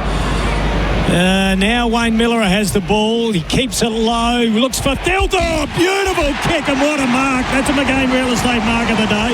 And that's how you want it delivered, Bix. Well, just to kick to advantage. You've got a bloke who's running out. And I reckon if you could have put the ball anywhere you wanted to put it, it was right at the apex of Riley Philthorpe jumping and extending his arms. He didn't have to move. That was and then he had to finish it, of course. He had to mark it. Guaranteed All-Australian Philthorpe, Bix? Oh, not guaranteed, no. But he's a very strong chance. Well, you said he had to finish the mark. He needs to finish with the kick, and it starts to the left. It's coming back, and it's come through. Adelaide are in front. Can you believe it? On Crowie Nation. Kim Dillon, Mark Bickley, David Wildy. Adelaide were 26 points down. They now lead by a point, and they've done it in 16 and a half minutes in this second term. Incredible. Well, you just couldn't have scripted this. You just thought, how's this going to happen? But it's just been phenomenal. It's been on the back of the skipper. Jordan Dawson has had some great moments, a couple of clearances. He's kicked 2 goals himself, but Riley Philthorpe now has got in on the act, and he's kicked 2 goals in a quarter and looms large in the forward half. Yeah, the big man can do that in the air and on the ground. He's a beautiful kick. Great skills, the big number 7. Draft pick number 2, and Miller has been handy too, hasn't he? Been great. A couple of times Hawthorn have pushed up the ground with their half forward. Miller is the spare, and so he's the one that you're trying to get the ball in his hands. We mentioned that the Adelaide players who had the possessions in the first quarter weren't great ball users. All of a sudden, Miller and Dawson and Smith start get the ball in their hands and things start happening. Philthorpe, big moment for budget car rental. Get on the road faster. 13-27. Adelaide are going really, really nicely now. Once again, it's Berry. He can kick right or left. Wasn't his best. That shoots out of play and goes out of bounds. 60 out from Adelaide's goal northern end. Another centre clearance, so that's now 5 apiece. At one stage it was 4-1, so that was in Hawthorn's favour. So Adelaide equalised that, and that's shown on the scoreboard. 10 goals scored, 9 to the northern end. In fact, Hawthorn haven't scored in the second term. Up goes Chol. Riley O'Brien at the back of the pack. Peatling got away from Day, moves it for Taylor. No, he hadn't lost it. Recovers. No, he's paid it. What? Wow. Taylor was even surprised, and I think he went to half the footy. We'll have a look at the replay, boys. Here we go, Bix. Peatling takes the ball, snaps it on his left. Yeah, that's a mark. Got ripped out of his hands. Oh, you reckon? Yeah, I thought he had it, just watching the super screen there. I thought the Hawthorn player had a hand. No, I reckon he pulled it out of his hands afterwards. I reckon the murmur around the ground says a little bit. I'm taking my Crows Nation hat off, and I reckon that was legit. He's pretty good kick too, Zach Taylor. Incredible comeback. They met a few rounds ago, and Adelaide led decisively at half-time, played in wet conditions. Dry tonight. Top game of footy. Zach Taylor, can he deliver? Ooh. No, he can't. Heard just a murmur behind the goals. And that's where his game needs to grow, doesn't it? You just got to take your chances. He doesn't get many, does he? No. All right, so the Hawks bring the ball back into play, and they attack down the member side. Good use of the body there by Battle. He takes it. Oh, no, push. Oh, the old hands in the back. It used to be legal. How much did he push, Biggs? Jumper. Well done, the umpire. Fistful of Guernsey. Yeah, credit when credit's due. Well, they've gone for the 45 kick. I tell you, Miller is inspired at the moment. He tried to crash through, but he got caught holding the ball. Geez, hard man to get hold of Miller. They did then, though. He's taking him on, too. Good tackle by Wildy. He's tall, gangly. What would he be, Biggs? 6'3"?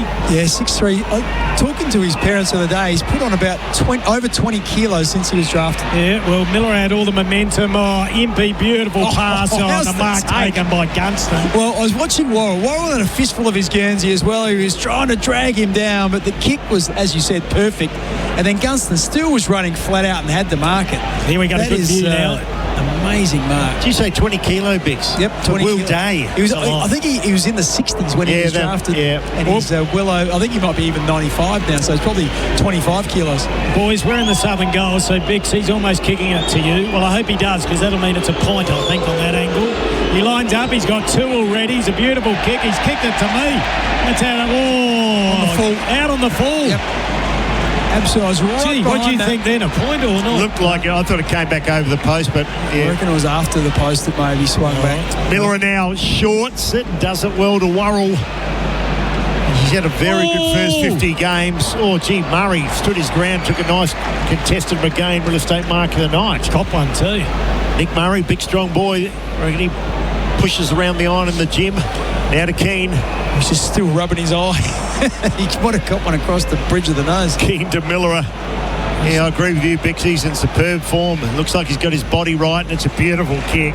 Pinpoint accuracy. Might be able to open him up here, maybe. Goes to coming to Neil Bullen. The recruits all combining here. Oh, here we go. So Neil Bullen, what can he do? That's a dangerous kick, but it's a great kick. Here we go. To Dawson, to Hinds. Look at this. Now to Taylor. Gets around one. Campbell wasn't great, but they're still pressing. Hinds wants a goal. In the pocket they go. And off hands in the post.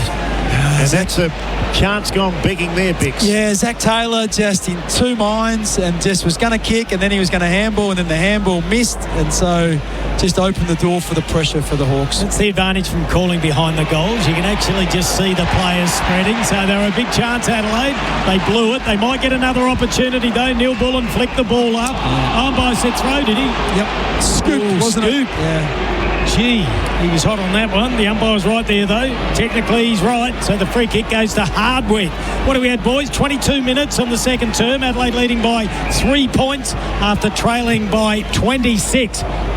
Ball goes long down the line. Member side. Adelaide have numbers at the back of the pack. Picked up by Brodie Smith. It's just a dump kick. Didn't look. Yeah, the mark's been taken by Barris. Well, it's unusual for Brodie because generally he's better than that. And that was even a tumble punt. He didn't even try and kick a drop punt. Just hasn't got a feel, Bix. Just a bit down on confidence, maybe. Sometimes you feel a bit of pressure. He hasn't played a whole lot of AFL footy this year and had more time than what he thought. Wonderful comeback by Adelaide. Said Hawthorn kicked the first 5 goals. Adelaide to kick the next 5. Just a remarkable game of footy. Ward got manhandled. Ball slips out the back of the pack. Brodie Smith tried to get a little toe poke out. Making all the right moves. There was Big Keane. Here comes Phil. Almost took the mark. She had plenty of it too. Just the pressure got out of him there. Ball comes to ground. It was Moore. Gee, the tackling of Adelaide is outstanding at the moment. They're under real pressure. Moore had to go hard. Miller came off his line. Force the error. Crum goes to Neil Bullen. Back to Miller. He's everywhere. Now to Hinge. Hinge's left foot. The trusty up towards Phil Thorpe. Gets a jump at it. They get a jump at him. He reckons his arm was held. Umpire said nothing doing. Wow, how the pressure all of a sudden turns around. It is all on the Hawks at the moment. Adelaide are up and about big time. 23.5-minute mark of the second term. As we take a look at the Toolkit Depot scoreboard, Adelaide leading by 3 points. If you've just joined us on Crows Nation, they trail by 26. Just look at some of the individual stat getters. Mark Keane, the leading stat player on the ground, with 15 thanks to Lodex Equipment Iron. And Berry getting himself into the game with a big tackle on Newcombe, who had a fast start in the first 15 minutes of the first term. A lot of belief this team, haven't they, to come back from there. It's remarkable. The ball thrown up about 70 metres away from the Adelaide goal. Wildy was enormous. That's a front-on tackle. Yeah. Has to be a free kick, and it goes the way of Dawson, who's imposed himself on the game in this second term, kicking 2 goals and getting a few clearances as well. So he's a thumping kick. He plays on from 75 out, goes to the hot spot, ball at the back of the pack. Walker's there. He's a magician, and smothered. He was having the snapshot, and it was smothered off the boot, and the ball goes out of play in the right forward pocket. Front of the old scoreboard. Great bit of work there by the Hawks. I was just looking at, you mentioned Berry with the tackling. He's had 5 tackles, so the leading tackling player on the ground, and he's been really important in this second quarter. And he's put the screws and the heat on Wildy. Yeah, 2 number 12s together now. Day and Dawson want to match up. That one is an absolute beauty. Ball in the pocket. Hurry kick from Keys. He misses. Adelaide peppering the goals. Hawthorn, I reckon we've only seen it up air in the southern end twice this quarter. Yeah. You watch it come right down now. Well, you swear there's a big breeze, Kim. There's nothing. Bix, you're the weather expert. Perfect conditions. It is going, if anything, the northern end, you reckon? Yeah, not much. Not much. Less than a goal. Yep, I agree. Ball comes out. Riley O'Brien there. Couldn't get a hand on it. Ball goes out of play. Both sides will be happy with that. We've got a throw in 75 to 80 metres away from the Adelaide goal on the outer half forward flank. Kim Dillon, David Wildy, Mark Bickley with you on a Friday night. Crows Nation, courtesy of OTR, Sea Coffee, barista made at OTR, and Stillwell Hyundai, Ingle Farm. And whatever Nixie said at quarter time certainly worked, because they looked dead and buried early, but not to be the Walker again. He's a clever player. He's a lot slower now than he was, but he's still got the footy IQ. Just looking at some of the players that haven't touched the footy or had much of it. Braden Cook has not had a touch yet. Is he out there? James Peatling has had 2, Zach Taylor 2, Jack Gunston 3, and Sam Berry's had 5 tackles but only had 4 possessions. Yeah, I haven't noticed Cookie is out there at the moment, standing at the half forward flank. Here comes Rankin. Rankin cleverly in field goal. You are kidding. Or was it over the line? Oh, no, they're going upstairs. Let's have a listen. Rankin, just to set the scene, Rankin somehow got it back. Oh, hang on, there's a blue. There's a blue, and Walker's in it at the moment. The umpire's going upstairs. Look at the fight right by the fence there behind the goals at the northern end. And the fans on the hill are loving it. If this is a goal, this is remarkable. Has he got it just before the line? Got it. No, but Rankin, they're going to look where Rankin had it. To see whether it went through before Rankin tapped it. Let's have a look here. Review complete. Looking at these angles, we can see the ball does not cross the back of the behind it is line. A goal. Not back into play. And Big Phil Thorpe's got 3. This is incredible comeback from the Adelaide Crows. Wow. And Hawthorn all of a sudden looked shell-shocked. And how's the speed of mind by Rankin, just getting the ball back into play.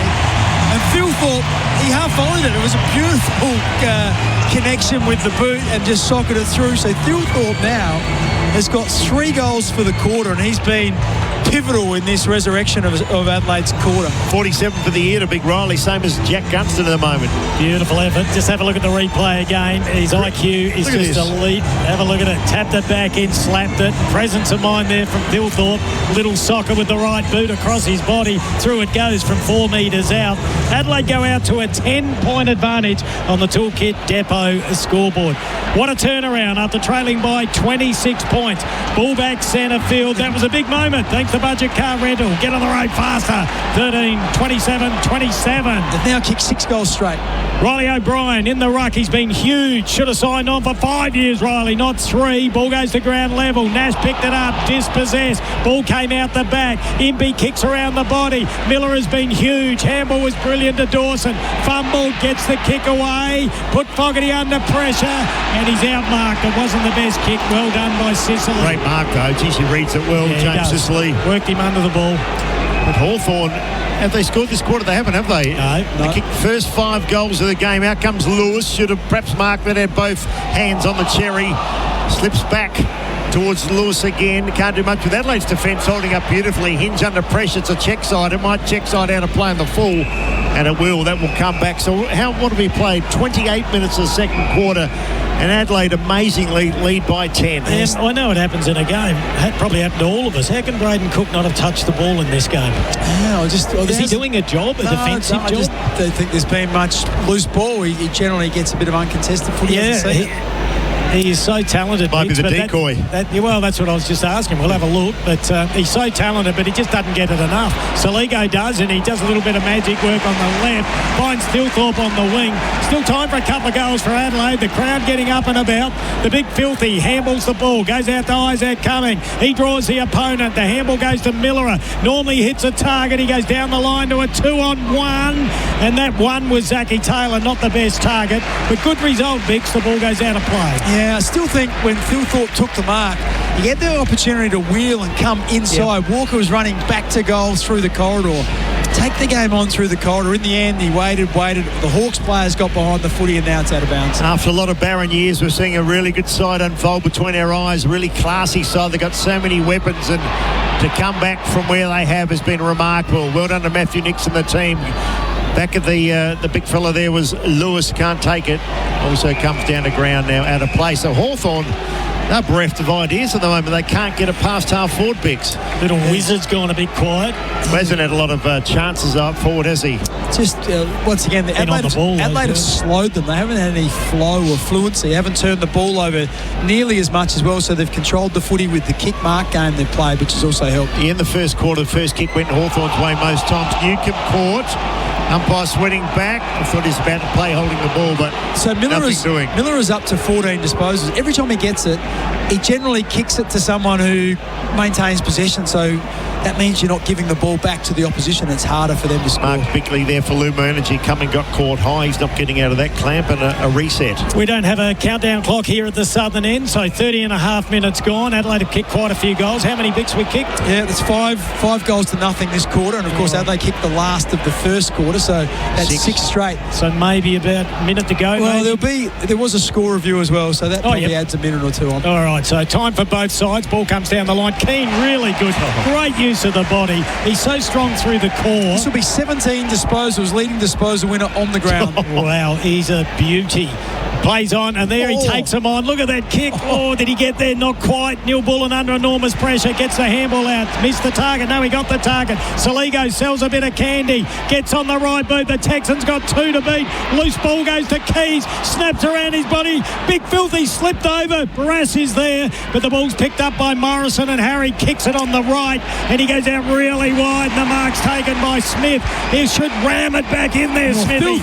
Remy. Here he goes. Drives it in long. Walker! The big Texan takes the mark, and he'll have a shot 25 out. Well, too good at the moment. Thilthorpe did all the work. He moved the pack. There was a whole bunch of players, and Barras bumped him, and he pushed Barras out the road, and that just left Taylor Walker to jump unattended and take an uncontested mark 20 metres out, almost directly in front. You can put this in the book. I can't recall a game where a team's kicked the first 5, the next team kicks the next 7. Vic says put it in the book. The Texans kicked 31 this year. This will take it to a 16-point advantage. He bangs it through. Bix knew what he was talking about, and the Hawks have turned into the Bollywood Budgies. So that's now 7 goals in a row. The Hawks kicked the first 5 of the match.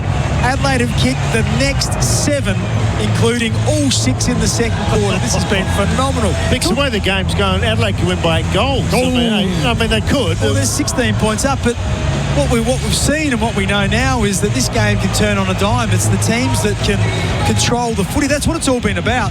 We talked about the first quarter. Hugh Bond was making mistakes. Riley O'Brien and Mark Keane were bumbling away with the footy in hand, and they were giving it back to the Hawthorn team before Adelaide's defence was able to get set.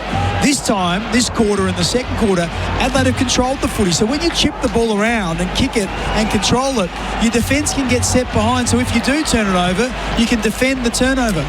Comments here from Mark Bickley. He's just been an unbelievable quarter from the Adelaide Football Club. Can't be long left in the second term. Still in the centre, bobbling around. Umpire will have a rebounce. And that's the other thing Adelaide have done. They've started to get their hands on the footy around stoppage. I'll tell you, a few Hawks in the second term. Haven't seen it either. They were good in the first quarter. Jack Ginnivan was good in the first quarter. Has not been cited. What's it? The pressure of Adelaide and the strength. The strength of the tackling is outstanding. D'Ambrosio got upended.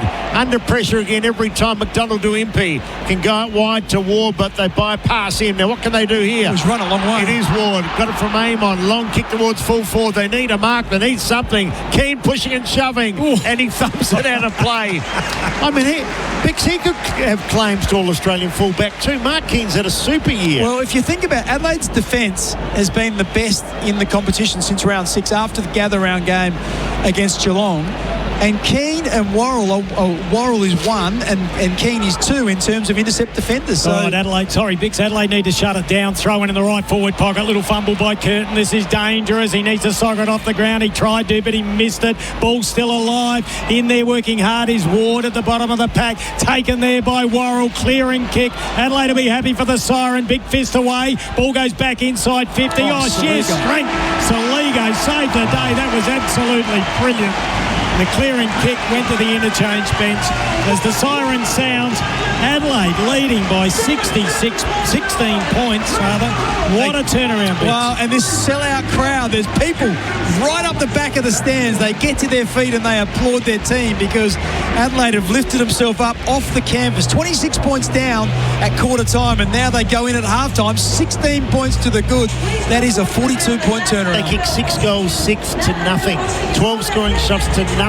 Didn't score at all. No, did not score at all. It was just amazing come. I don't think I've ever seen that. Incredible. All right. We'll jump into a break, boys. We've got a lot to dissect in the halftime break. As we look at the Toolkit Depot scoreboard, it's Adelaide leading by 16 points. Toolkit Depot stocks all the top brands and trade brands. We are here thanks to OTR, Sea Coffee, barista made at OTR. And we're heading off for a break. They've got all your coffee needs sorted out 24/7. Bix, I'm getting you a latte. What do you want, Willie? Yeah, I might have the same as you, flat white. A flat white. That's all thanks to OTR. Adelaide by 16 points. That quarter on Crows Nation was for Toolkit Depot. Toolkit Depot stocks all the top trade brands.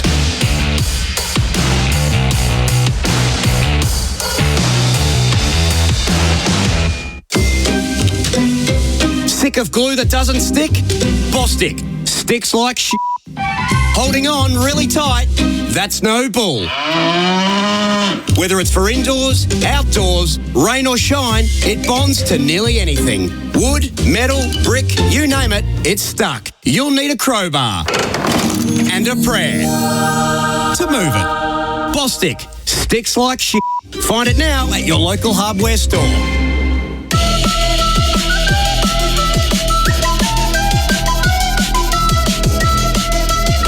Yes, IDD. Loud and proud. Turn it up.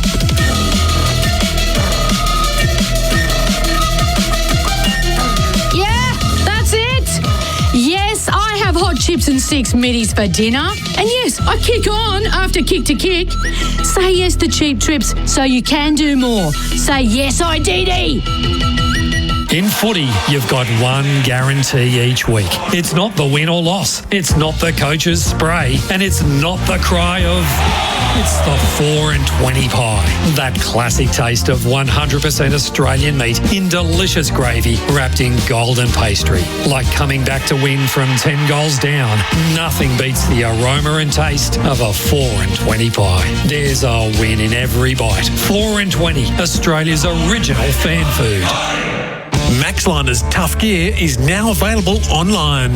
Made for Aussie conditions, check out the range of canopies, tub liners, floor mats and more accessories built for work, the weekend and for whatever's next. Simply order from the job site, the couch or at the footy and enjoy fast shipping and no fuss. Maxliner for tough gear, made easy and built for how you roll. Visit over 20 stockists across Victoria or shop online now at maxliner.com.au.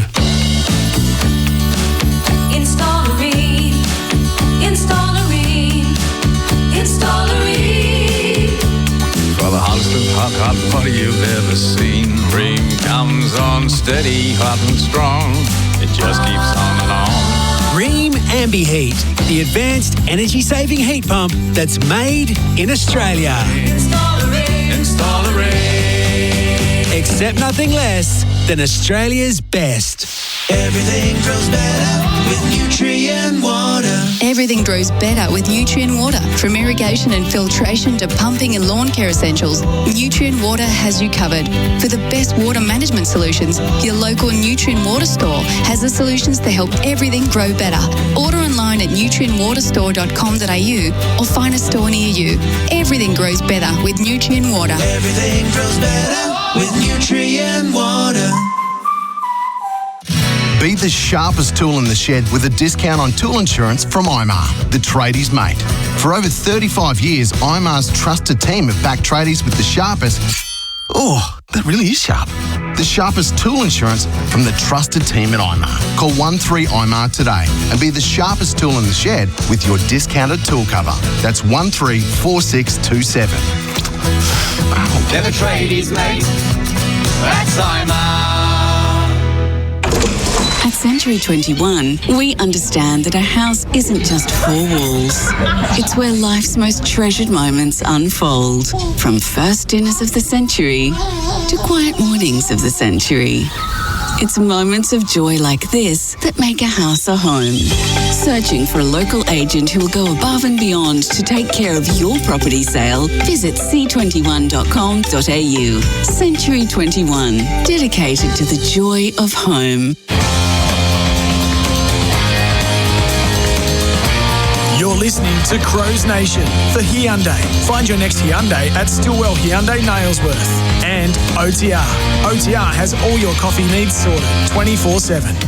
For Rankin, this will be a terrific kick. After the goals.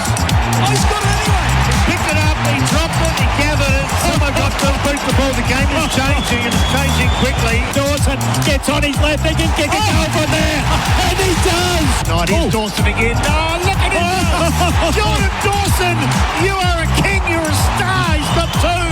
Keeps it low, looks for Dillon. Beautiful kick, and what a mark. That's a McGain real estate mark of the day. He said he had to finish the mark. He needs to finish with the kick, and it starts to the left. It's coming back, and it's come through. Adelaide are in front. Can you believe it? On Crowy Nation. Drives it in long. Walker! The big Texan takes the mark, and he'll have a shot 25 out. He bangs it through. Bix knew what he was talking about, and the Hawks are turned into the Bollywood budgies. Yes, half-time here at the Adelaide Oval. What a remarkable turnaround. Adelaide trailing by 26 points at quarter time, and they now lead by 16. This is the half-time show for Powers next to Roulette's Tavern, Kings Road, Parafield Airport. Welcome back to Crows Nation. Thanks to Hyundai. Find your next Hyundai at Morn Team Hyundai. Kim Dillon, Mark Bickley, David Wildy with you. Bit to go through, Bix. Quick synopsis of that first half. Well, just remarkable because the Hawks started off with all the pressure, and they made Adelaide fumble and make mistakes, and they capitalised on it. Gunston was getting goal side of his opponent, and Adelaide just were a little bit shell-shocked. They weren't handling the pressure at all, and then they had the chance at quarter time just to stop, regroup. I'm sure Matthew Nicks would have reminded them they're a good team and what they had to do, and what they had to do was just control the ball a bit more, and that's what they were able to do. I'm interested. I'll have a look at the team stats in a minute about how many marks they've had, but in the first quarter they hardly strung marks together. I think, Kimbo, you tried to count a couple of times when they were going to get 2 or 3 marks at a time, but in that second quarter it started to happen for them, and Adelaide now at half time have had 48 marks to the Hawks 24. And that's their game, isn't it? Yeah, that's it. They want to just keep moving the ball, keep controlling it, because when you use the ball by foot and you have 2 or 3 marks in a row, your defenders can get set up behind the play. They can get their positioning right. Adelaide generally like to have an anchor or the deepest player closest to goal, and that just gives them some stability behind the footy. They didn't have that in the first quarter, and they looked awful. So, yeah, just a bit of a reboot at quarter time, and the sign of a good side that they can come out and not just get back into the game. They dominated. They kicked 6 goals, 6 to no score. So 12 scoring shots to nil, and just reshaped the whole game in that 30 minutes. We live in a fickle world, Bix. I looked at some of the socials at quarter time, and a lot of people starting to question whether Adelaide were the real deal or not. I can tell you the dialogue has changed enormously. Mark Bickley, thanks to Lumo Energy, switched to 100% Australian-owned Lumo Energy. We'll go through all the stats a little bit later, team stats and individual stats with David Wildy. But best defender, and Adelaide's defenders were under the pump in the first term. For the first half, thanks to Murray's pest control, played pests at their own game with the team from Murray. Well, Who's caught your eye? This is Mark Keane has probably played the best half of footy, and he's had 18 disposals, 11 kicks, 7 handballs, 5 marks. He's been phenomenal, leading disposal winner on the game, in the game. But I thought Wayne Miller was so influential in that quarter. I think he had nearly 10 disposals that quarter and just used them really well. So the disposal efficiency for Miller has been very good. He's also had almost 300 metres gained as well. So he's been very important for Adelaide, and if it wasn't for Keane, he would be the leading defender. But I think Mark Keane just shades him just through pure numbers. And Junior Miller, though, his confidence is up. The way he's attacking the ball and the body, he is flat out. No, he's been good and taking the game on, which we love. Bix, I genuinely like where your mind goes when it comes to football, so I'll be interested in what really caught your eye as a big moment so far in this game, thanks to Budget Car Rental. Get on the road faster. Call 13 27 27,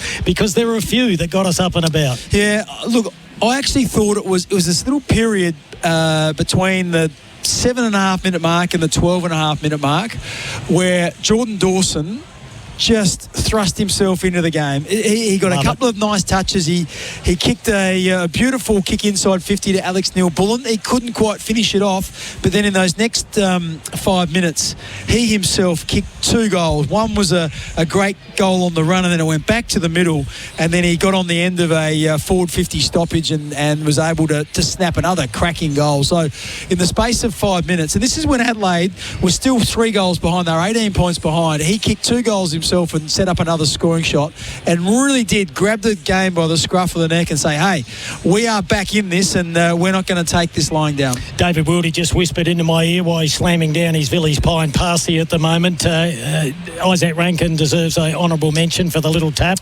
Yeah, look, that's probably the biggest highlight of the moment, when it looked like Josh Battle just switched off a little bit. Thought it was just going to roll through for a point, but Rankin didn't give it up. He was still running really hard. He slapped it with an open hand. It came back into play, and it just found its way to the boot of Riley Thilthorpe. And it still needed a little bit of dexterity, really, to be able to make sure that he could half volley it and slide it through, because he was under pressure, Thilthorpe, but he did it beautifully.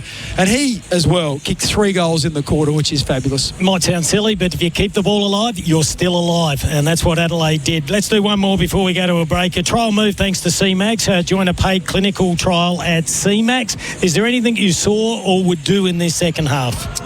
Look, I just feel like Adelaide, they couldn't be much better than what they were in that second quarter. The only thing I think they started to manage a bit better was where Josh Worrell was. Josh Worrell was getting dragged right back deep as the deepest defender. No matter which player he went to, they ran and dragged him back into the goal square.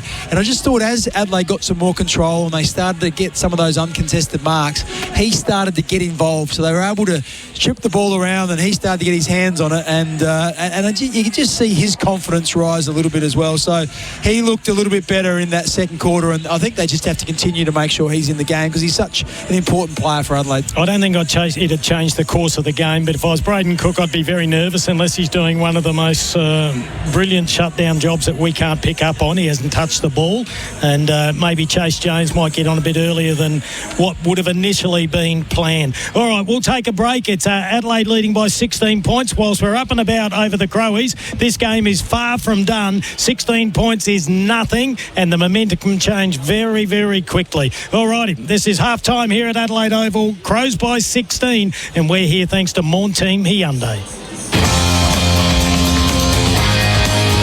You're listening to Crows Nation for Hyundai. Find your next Hyundai at Stillwell Hyundai, Ingle Farm, and OTR. OTR has all your coffee needs sorted 24/7. In footy, you've got one guarantee each week. It's not the win or loss. It's not the coach's spray. And it's not the cry of, It's the 4 and 20 pie. That classic taste of 100% Australian meat in delicious gravy wrapped in golden pastry. Like coming back to win from 10 goals down. Nothing beats the aroma and taste of a 4 and 20 pie. There's a win in every bite. 4 and 20, Australia's original fan food. Mate, if I say the word laser, what do you think of? Laser tag? Pew, pew. No, you clown. Laser cutting. Close. Laser welding? Correct. Roofing and Sheet Metal Centre can laser weld stainless steel in gauges down to 1.2 mil. Stainless steel roofing and rainwater products have a longer lifespan, are more resistant to corrosion, plus they look great. And with a lighter gauge stainless steel, you can get these benefits for less. Visit rscentre.com.au/stainless steel. Installerine.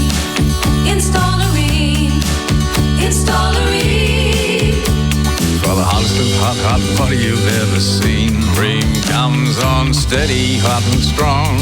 It just keeps on and on. Get the best in heat pump and solar hot water and government rebates. Installerine.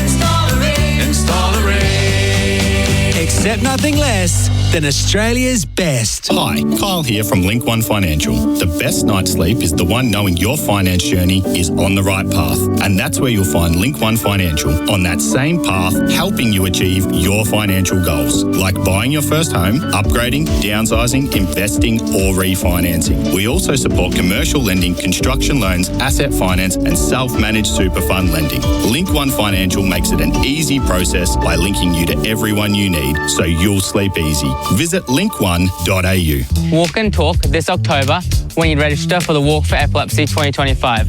1 in 25 Australians will be diagnosed with epilepsy in their lifetime. Participating in Walk for Epilepsy is an easy way for you to show your support, start important conversations while stepping up your fitness game. Take on the 1 in 25 challenge, where you can walk, run or ride 100 kilometres in 25 days. Or set your own distance and go at your own pace. Register now at walkforepilepsy.org.au. SEN's listeners' love for their team is unbreakable. Toyota's driving around again to help find the Toyota Hilux Unbreakable Fan of the Year. Call or text in to Gary and Tim on SEN Breakfast or visit iCanWin.com.au and prove your unbreakable spirit. Each week, 3 winners enter the draw to be the Toyota Hilux Unbreakable Fan of the Year. Driving away, what about this, in a brand new Unbreakable Toyota Hilux GRS. Oh, what a feeling. Toyota. T&C's fine. Need truck parts? Get expert service from the team that knows their stuff at Truckline. Whether you've got a Japanese, North American or European truck or trailer, we've got the parts to get you back on the road in no time. From hoses to transmissions and everything in between, we'll get you sorted fast. Truckline keeps Australia's trucks moving. Find your local store at truckline.com.au. Everything grows better with Nutrient Water. Everything grows better with Nutrient Water. From irrigation and filtration to pumping and lawn care essentials, Nutrient Water has you covered. For the best water management solutions, your local Nutrient Water store has the solutions to help everything grow better. Order online at nutrientwaterstore.com.au or find a store near you. Everything grows better with Nutrient Water. Everything grows better with Nutrient Water.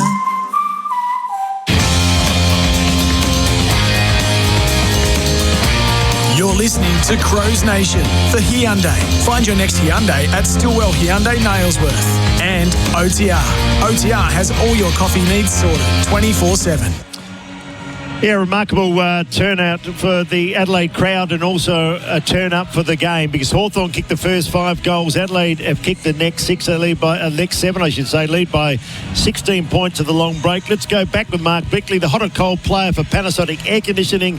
Panasonic Comfort Cloud. Set your aircon from your phone, Bix. Well, we talked about the hot player being Mark Keane and Wayne Miller. The cold player is definitely at the other end of the page, Braden Cook, who's gone the whole first half without moving the donuts. So he's got 0 possessions at this stage. So I did notice Chase Jones was warming up during the halftime break. So I think they might look at that for maybe 10 or 12 minutes and then expect to see Jones into the fray and it's probably at the expense of Braden Cook. Cal Shadir has had just the 3 disposals. Yep. Jack Gunston 3. Barras and Berry have both had 4 disposals, along with Chol and Mitch Lewis, and even James Peatling. So some of the Hawthorn forwards, you sort of expect that they might have 3 or 4 disposals because they haven't seen a lot of footy, particularly in that second half. But it's strange that Peatling and Berry, who are both midfielders for Adelaide, played the whole game in the midfield, have only had 4 apiece. So Adelaide's still got some upside.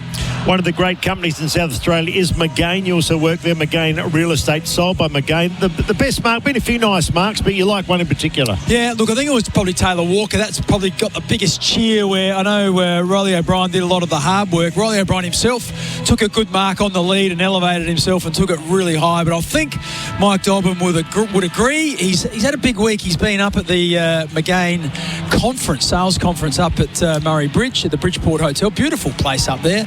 I know the staff have been up there enjoying that, so he would agree with Taylor Walker. Half-time show for Powers next to Roulette's Tavern, Kings Road, Parapet Airport. And finally, the power play rankings for Red Energy. Switch to 100% Australian-owned Lumo Energy. And no surprise who the leading player on the ground is, and that is Mark Keane. Actually, he's just been shaded late in that quarter. Jordan Dawson has got 65 rating points. Mark Keane on 63. Phil Thorpe, where's he? Interesting. Riley O'Brien is next at 52, and Riley Thilthorpe 51, then Wayne Miller of 49, along with Will Day. So Adelaide have the 5 highest ranked players on the field. Will Day, Hawthorn's highest ranked player. Great stuff there. Mark Bickley, second half to get underway. Just been an incredible game of football. Looked like Hawthorn were going to blow the Crows away, but after Nixie got to the boys at quarter time, it's all one-way traffic. They kicked 6 goals, 6 in the second quarter, Adelaide, to nothing. Can the Hawks respond? Well, you think they could. Umpire about to hold the ball. Lofty does, and he bounces. There's a good bounce too. Meat comes off his line, gets to the ground. Ward now. They need territory, the Hawks. They've been pushed and shoved and absolutely bashed in that second quarter. Gunston met a full-chested. Morrison got boot to ball, edges it about 10 metres forward, and Hinge happy to see it over and out. Yeah, so just a bit disappointing there for Adelaide, because the bounce favoured Riley O'Brien. He got a clear hand on it, but totally missed the Crows player going through, and I think it was Ward was able to get the first centre clearance of the second half. I reckon Sam Mitchell would not know what have hit him at half time. They in the box seat at quarter time. We'll talk about that throughout the night. Dan Curtin got it up towards half back flank.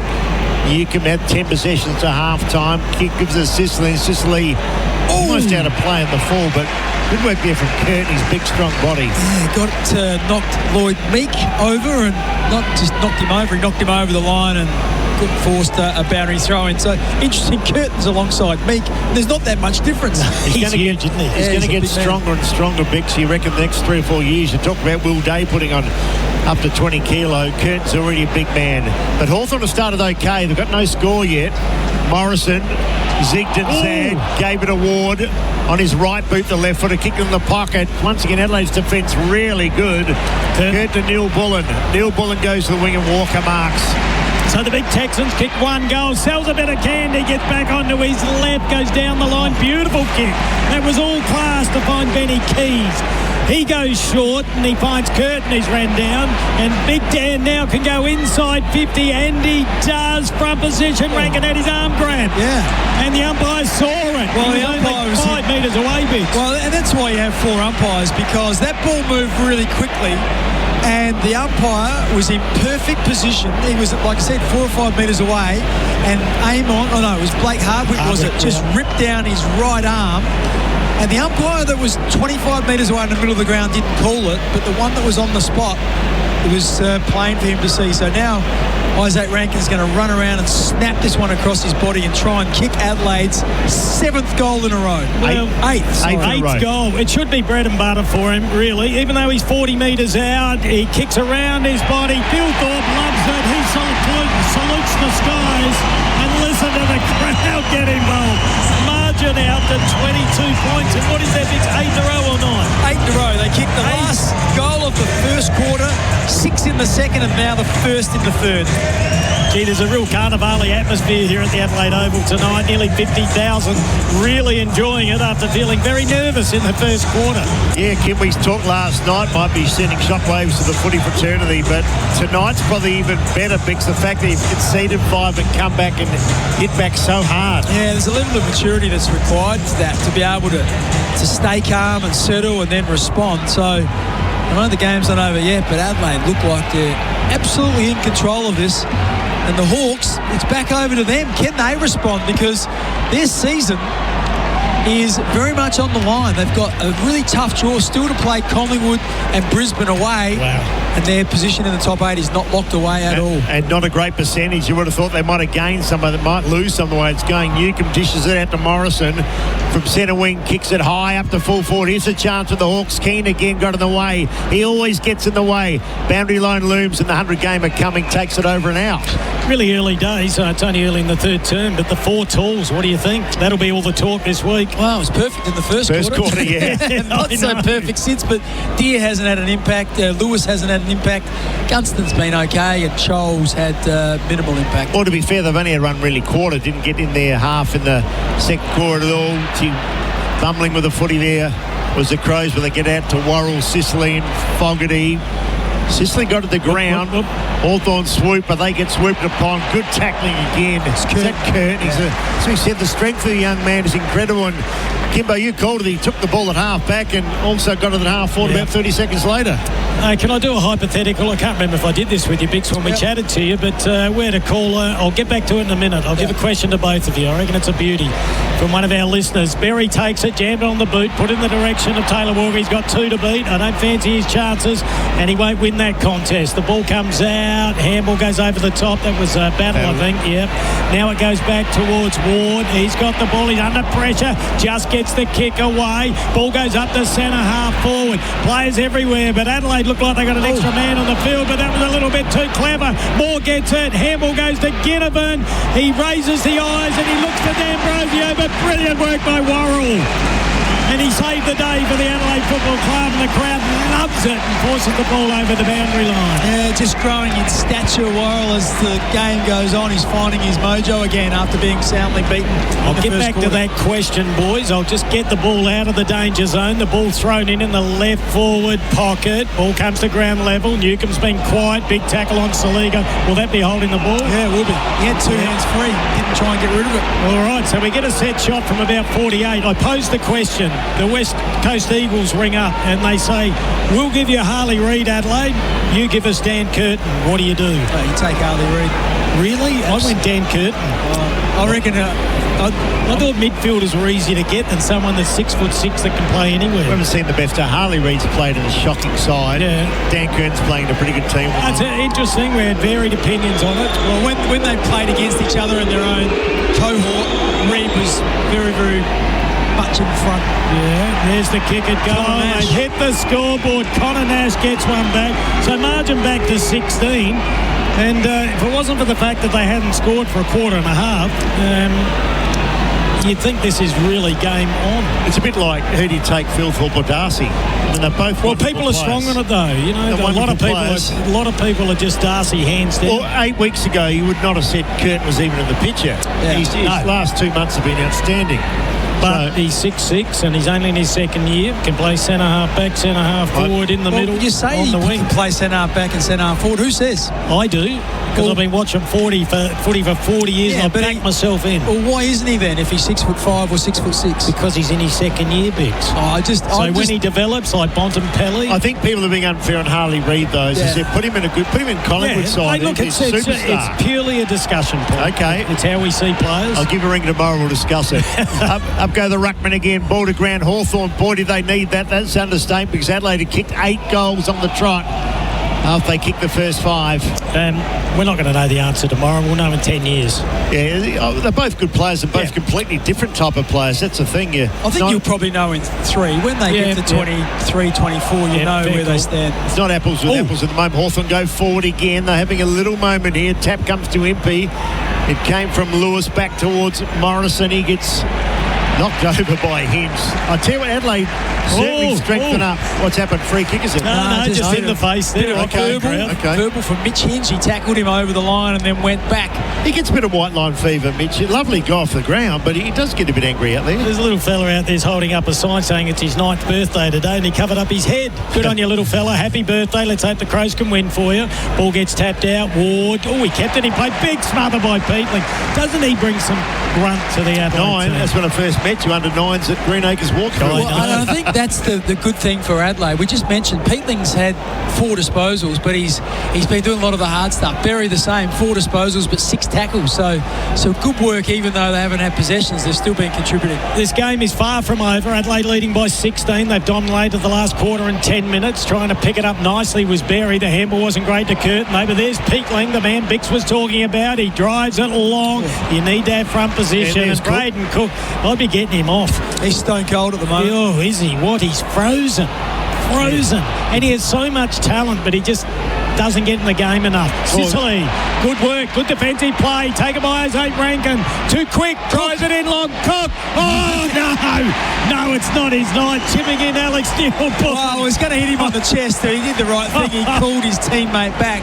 There's courage of Neil Bullen too, because he knew the pack were coming. If I was Cookie, I would have said, get out of the way. I reckon he was trying to get at the Neil Bullen. I think Cook's a better kick than Neil Bullen, but anyway, we'll wait and see what happens here. The only other thing with Cook's been playing wing mostly the last couple of games that he's been playing, and now he finds himself at half forward. He's sort of replaced Luke Pedler, so slightly different role, still finding his feet. See, Rankin just went up, had a chat to Cookie as well. Keep his confidence up. Not a good feeling when you haven't touched the ball. That's going to be a point. He's good call of Bix. He called it. Missed 2 very gettable kicks. He missed one that Dawson passed to him in the second quarter. It was 35 metres out directly in front, and that one's probably closer, 30 metres out on a 45-degree angle, and pushed it to the right. 39 plays 56, all thanks to Revo Fitness. Jarman Impey goes to Morrison. That's a nice kick, a beautiful kick out wide. And Battle, former Saint, takes the mark, works it along the wing. Well, look out. McDonald's been a quiet player, needs to do a bit more work. Ball didn't sit for Gunston, or did it? Oh, it's another smother. Keen. Wow, he's doing it all, Keen. He just loves it. We're not going to say Keen as mustard, but he does love it, Bix, you know it. You can say that. We were just saying, Kimbo, he could be all in Australian conversation too. Statistically, I don't know, Bix did it on your Breggy show, didn't you? Statistically, he should be. So very close. And Riley O'Brien's run numbers aren't bad either. Here's Berry. He's got a lot of power in his first 5 or 6 steps. Gives off to Dawson. First time we called him, I reckon, in the third term. Sicily content to knock it a couple of rows back. But Adelaide have it where they want it. 50 out for goal, southern end. Dawson had 2 to beat then. So Fogarty had 2 to beat. Yeah, it was really, I was about to say exactly that. It was really good work by Fogarty. He was outnumbered, but brought the ball to ground, got it over the line. Adelaide get a chance to reset. All right, let's see who gets on their bike here. It's right in front of us down the southern end. It's a good place to watch when the ball's down this end. Riley O'Brien did the ruck work. Meek had to do the roving. Ball's still alive. Curtin in there on all fours. Good handball. That went out towards Connor Nash. Got the kick forward. Nearly stealing it. There was Hinge. Got a handball away. I tell you what, Peatling's having a few moments, but that kick wasn't great. Oh, here we go. Big turnover coming.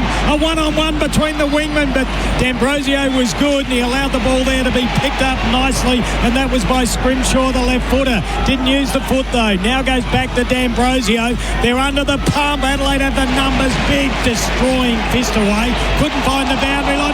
Nearly holding the ball on Chol. Picked up by Miller. High tackle. Free kick to Hinge. He did duck his head in. I know it was indiscriminate by Chol. If we watch here, he saw Chol coming and he ducked his head. So he did contribute to that a little bit himself, Mitch Hinge, but maybe he didn't know what else he could do because there was a body coming at him at speed. Nice to have a couple of left footers in the side. That's a good mark to Sicily. Rose Hyde took him again. Mark of the night. Oh, he might have just given someone the finger then as well. Goes short to Hardwick. There's $1,000.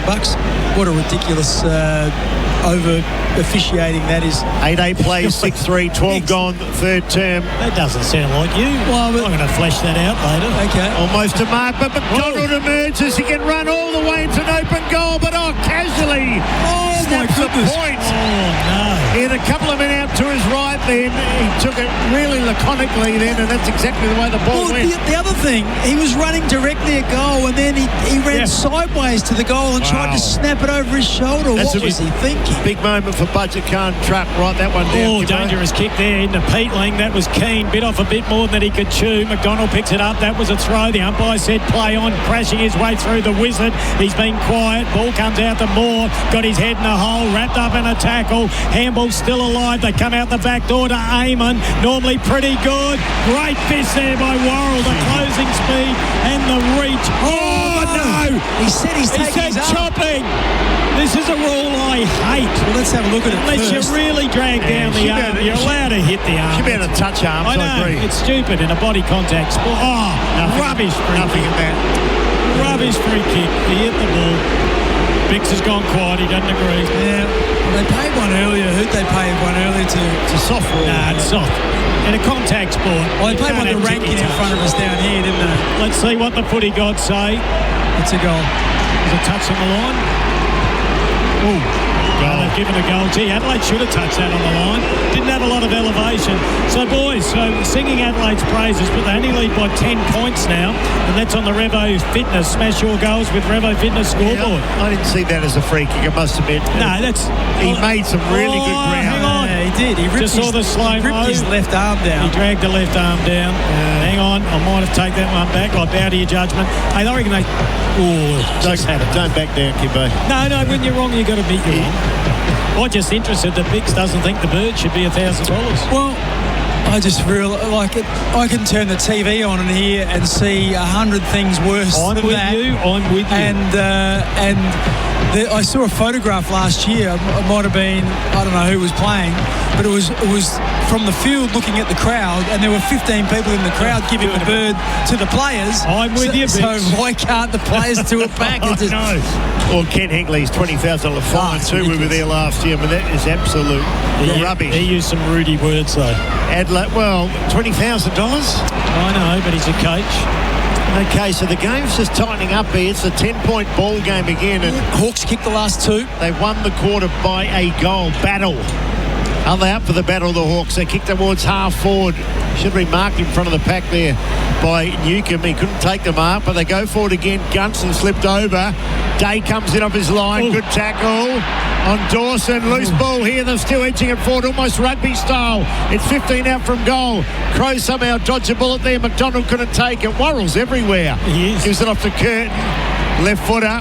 Ran the boundary line. Did it well. And then Cookie had no time, still looking for his first. It's a first terrible possession. feeling. I know. I don't think I've ever gone a half without touching. I don't think it. we've had donuts. The Jonathan Brown said he never got a touch in his first game. Luke Darcy's first 3 games, he never had a disposal. How many did you get? They Bix? kept picking him. How many did you get in your debut? I don't know. 25 and a couple of goals. Come on, do a blighty. 38 and 5 goals. Half a dozen. Oh, Chol did well. Pushed Stilthorpe under the ball, so they go inside 50 again. Great use of the body there by Mark Keane. Intercept Mark again. He's just been colossal down there. And he's just telling everyone, pump the brakes a little bit, boys. But now he bites off the little kick. He's had a brilliant year, Keane. Yeah, and he finds Bond. Bond needs to do likewise. So that's 2 possessions. Adelaide have it with Worrell. Worrell plays on. That's 3 possessions. Finds Brodie Smith. Hasn't had a big game. Smithy plays on, goes long down the member's wing. Bit of pushing and shoving there. Not being able to take it was Fogarty. Eamon's wrapped up in a tackle. Crowd want to run in the ball. Great smother. Beautifully done by Alex Neil-Bullen. Handball to Keys. Jams it on the boot in the forward pocket, but reading it beautifully, as he always does, is Sicily. Run, Tex, run. He's got battle to chase. Look at the Texan. Run, Texie. He couldn't catch him. You can almost hear him. He's just down a few rows from us. Hawthorn go down the wing. Dangerous, but all getting hit late. Slowed him down though. It did. I was just waiting to see if they're going to pay 50 mil to do that well. Morrison. They're just racking up the marks now. This is what Adelaide don't want. He found space where there was none. That's and about nice kick from Water. What's that? 5 in a row. They've gone from the back pocket in one end. They've had 5 marks. Now they're inside 50. Adelaide did the same thing a moment ago, but Keys was under immense pressure. Now McDonald was the man that really should have kicked the goal a moment ago. And what's going to do here? Love to run out on the side. Kicks to the hot spot. Where's Keane? Oh, they went up and down. Hawthorn had it momentarily. Wildy tried to get boot to ball. He did. Oh, no. Through. You're kidding me. It hit the ground and went 6 foot up and over the defender on the line's head. I've never seen anything like that. In fact, we did see it a week or so ago. Same thing. Willie, no, it was Liam Ryan? Yes. But that was incredible. Mark Bickley, take us through that. Looked like there's arms and legs on the line. Well, it was a good result. Adelaide, that's just amazing just watching the replay. There was arms and legs everywhere where Thilthorpe and it might have been Keane got the ball to ground, which was good, but it got fed out to Wildy, and he didn't really make great connection, and he had more time than what he thought. And he got the ball a bit skinny, and it only went about 6 or 7 metres before it bounced. But then there was an Adelaide player on the line, and it just popped up and popped way over his head.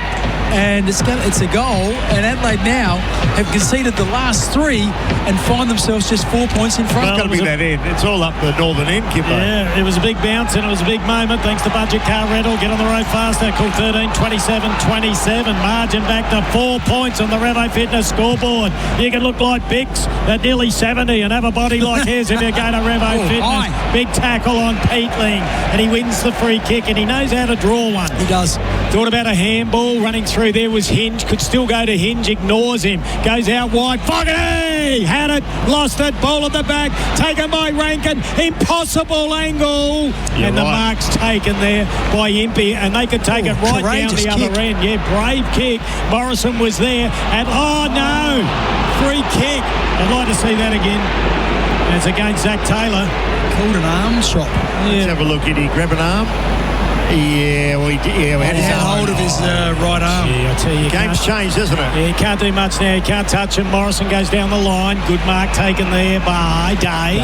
Wonderful player. Yeah, he's having an impact again like he did in the first turn. Morrison gets it back now, runs towards 50, gives us aim on. We know he can kick a long ball when he's spotted something he likes. Out towards them. Rosie couldn't mark again. They did that well. Look at this cert mark. There's Worrell. Hooks it over his left shoulder. Sicily takes a nice mark. Well, I can tell you, boys, it's Warple that's on the ground, but I don't know who's come off. Short pass. They might have taken one of the big guys. Is Chol still out there? We'll have a look. Yeah, Chol, Lewis and Cal Shadir are the 3 forwards, and Gunston. So Lewis has been really quiet. He's still out there. Warple popped up for a quick handball right on the outer side, really miles away. So we'll get that for you. D'Ambrosio lining up now. Yep. I'll tell you what's this mix? 3 in a row or 4 in a row? This will put him in front. They've kicked 3 in a row, so this will be 4. It's been phenomenal. What are we seeing? 1 goal kicked at the southern end. Yeah. D'Ambrosio missed his only shot earlier in the first quarter to the left. Hits this one a lot better. That's a beautiful kick. Umpire hasn't even twitched. Now he does. The fingers go up. What is going on in this game? Hawthorn kicked the first 5, Adelaide the next 8, and Hawthorn the next 4. Let's go to Mark Bickley. Is that scores? What are the scores? Let's have a look. They're 2 points up now. Yeah, 2 points up, Hawthorn, and they've kicked the last 4 goals. So there's been 17 goals kicked in this match, and 16 have been kicked at one end, and there's not a breath of wind. Can you believe that? 15. Fogarty and Rankin kicked the goal up. Oh, sorry, yes, yeah. Rankin kicked one. Yeah, Fogarty kicked one in the first, and then... But Bix Adelaide are coming over the 10-goal breeze. Yeah, well, it's one thing, but... If you've just joined us, that they're not. That was sarcasm. Yeah, that's right. Yeah, and just the control of the game is back with the Hawks again. They're winning the loose ball, they're winning the contested footy, and they're just moving it a bit quicker at the moment. So got control of this match. This has got a taste about Launceston a little earlier this year about when Adelaide controlled the game. They looked like they're going to win it, and the Hawks just fought it out, dug it out, got dirty. And now Adelaide need to get dirty again because they're under the pump. Picked up by Berry. That's good. Runs with the ball. Drives along. Walker used his body well. Dropped the chest mark, the Texan. Got the handball off though. Keys has it. He'll go for goal. Maybe a little bit of a hungry hippo there. Puts us through for a minor score. Been off a little bit. Just a little bit off. But Walker did all the hard work and beat his man and then just dropped the chest mark. I can tell you, Warple's on. It's Cal Shadir who has been subbed out. So you'd have to say probably didn't work, did it? The 4 forwards. It worked for a quarter, Bix, as you said. Pack congregate on the outer side. D'Ambrose had a real good game. He's one of their best. Killing it, isn't he? There's Warple. Hello. Rankin got away 1, got away 2, got the handball out to aim on. Now to Warple. He's got the fresh legs, works along the wing. Up goes Miller, has had a nice game. There's Murray. Worrell's been outstanding too. Gunston applies a clamp, brings his man to ground. Umpire says, I'll take it. Centre wing, western side. All right, game on. This is good. This is what we come to the footy for. Adelaide trailing by 1 point. They led by 16 at half-time. They got it out to 22. And at the first term, it was the Hawks by 26. Peatling gets it. Handball was smothered. Ball close to the boundary line. Kept in play by Saligo. Kick wasn't great, though. And the strong mark taken there, and that was by Scrimshaw. He's a left footer, and straight away he goes out to the skipper. And Sicily has the ball played on, slipped over. Gets it over to Hardwick. The right footer kicks it down the outer wing. Big leap there. Mark not taken by Keane. Ball still alive. Over the top of it, Cook. Is he going to get a handball? Yes, he does. First touch of the game. He'll go crazy now. Hinges got it. Swinging handball. Comes out to Rankin. Socket the ball off the ground. Scrimshaw was the better in that contest. Gets it over to D'Ambrosio, who drives it long inside 50. Murray the destroyer. Ball picked up by Gunston. Now Moore gets it. Bix called it. Gave it to Ginnivan. Cook gets there. Ginnivan goes left, and he finds all by himself Lewis. Can I say, how good was Scrimshaw back here, though? 50-50 ball. Yep. Came off his man. Yep. Came off his man. Met Rankin. Got a little toe poke on it. But then Ginnivan, really unselfish, was 20 metres out. Could have easily had a shot. But he had two players, Lewis and Newcomb. Kicks a goal. Yep, he does. Lewis was the one that marked it, and he stepped around and kicked the goal. That is 5 on the trot again. Goes out to a 7-point advantage, the Hawks. That's on the Revo Fitness. From only $9.69 per week, you can get your body and mind in shape at Revo Fitness. Well, this is staggering. We're telling you, all but 2 goals have been scored to the northern end. There is no real breeze here at the Adelaide Oval, so it'll be interesting to see what happens in the last quarter. But this is game on. This is going to be a real scrap. So Adelaide, between their 8 goals scored, Bix, have conceded 5 and 5. They've never conceded 6 in a row this year. Well, hold your hat. Yeah, exactly. And I was going to look at the inside 50s. It's 37 apiece, so this is a very even contest. Game. Yeah, it's great. I must admit, I thought Hawthorn were gone after Adelaide got up in front. They looked running on top of the ground, but they found their mojo. Hawks are starting to get on top in the centre square again, which has been pivotal. I like the fact they put Warple into the game. Dawson's won the free kick. It's soft, but he did grab his jump and he plays on. He's going to kick it right at the head of the square. Here it comes. There's a long one. We're right behind it. Barassan also. Phil Thorpe! Too big, too strong.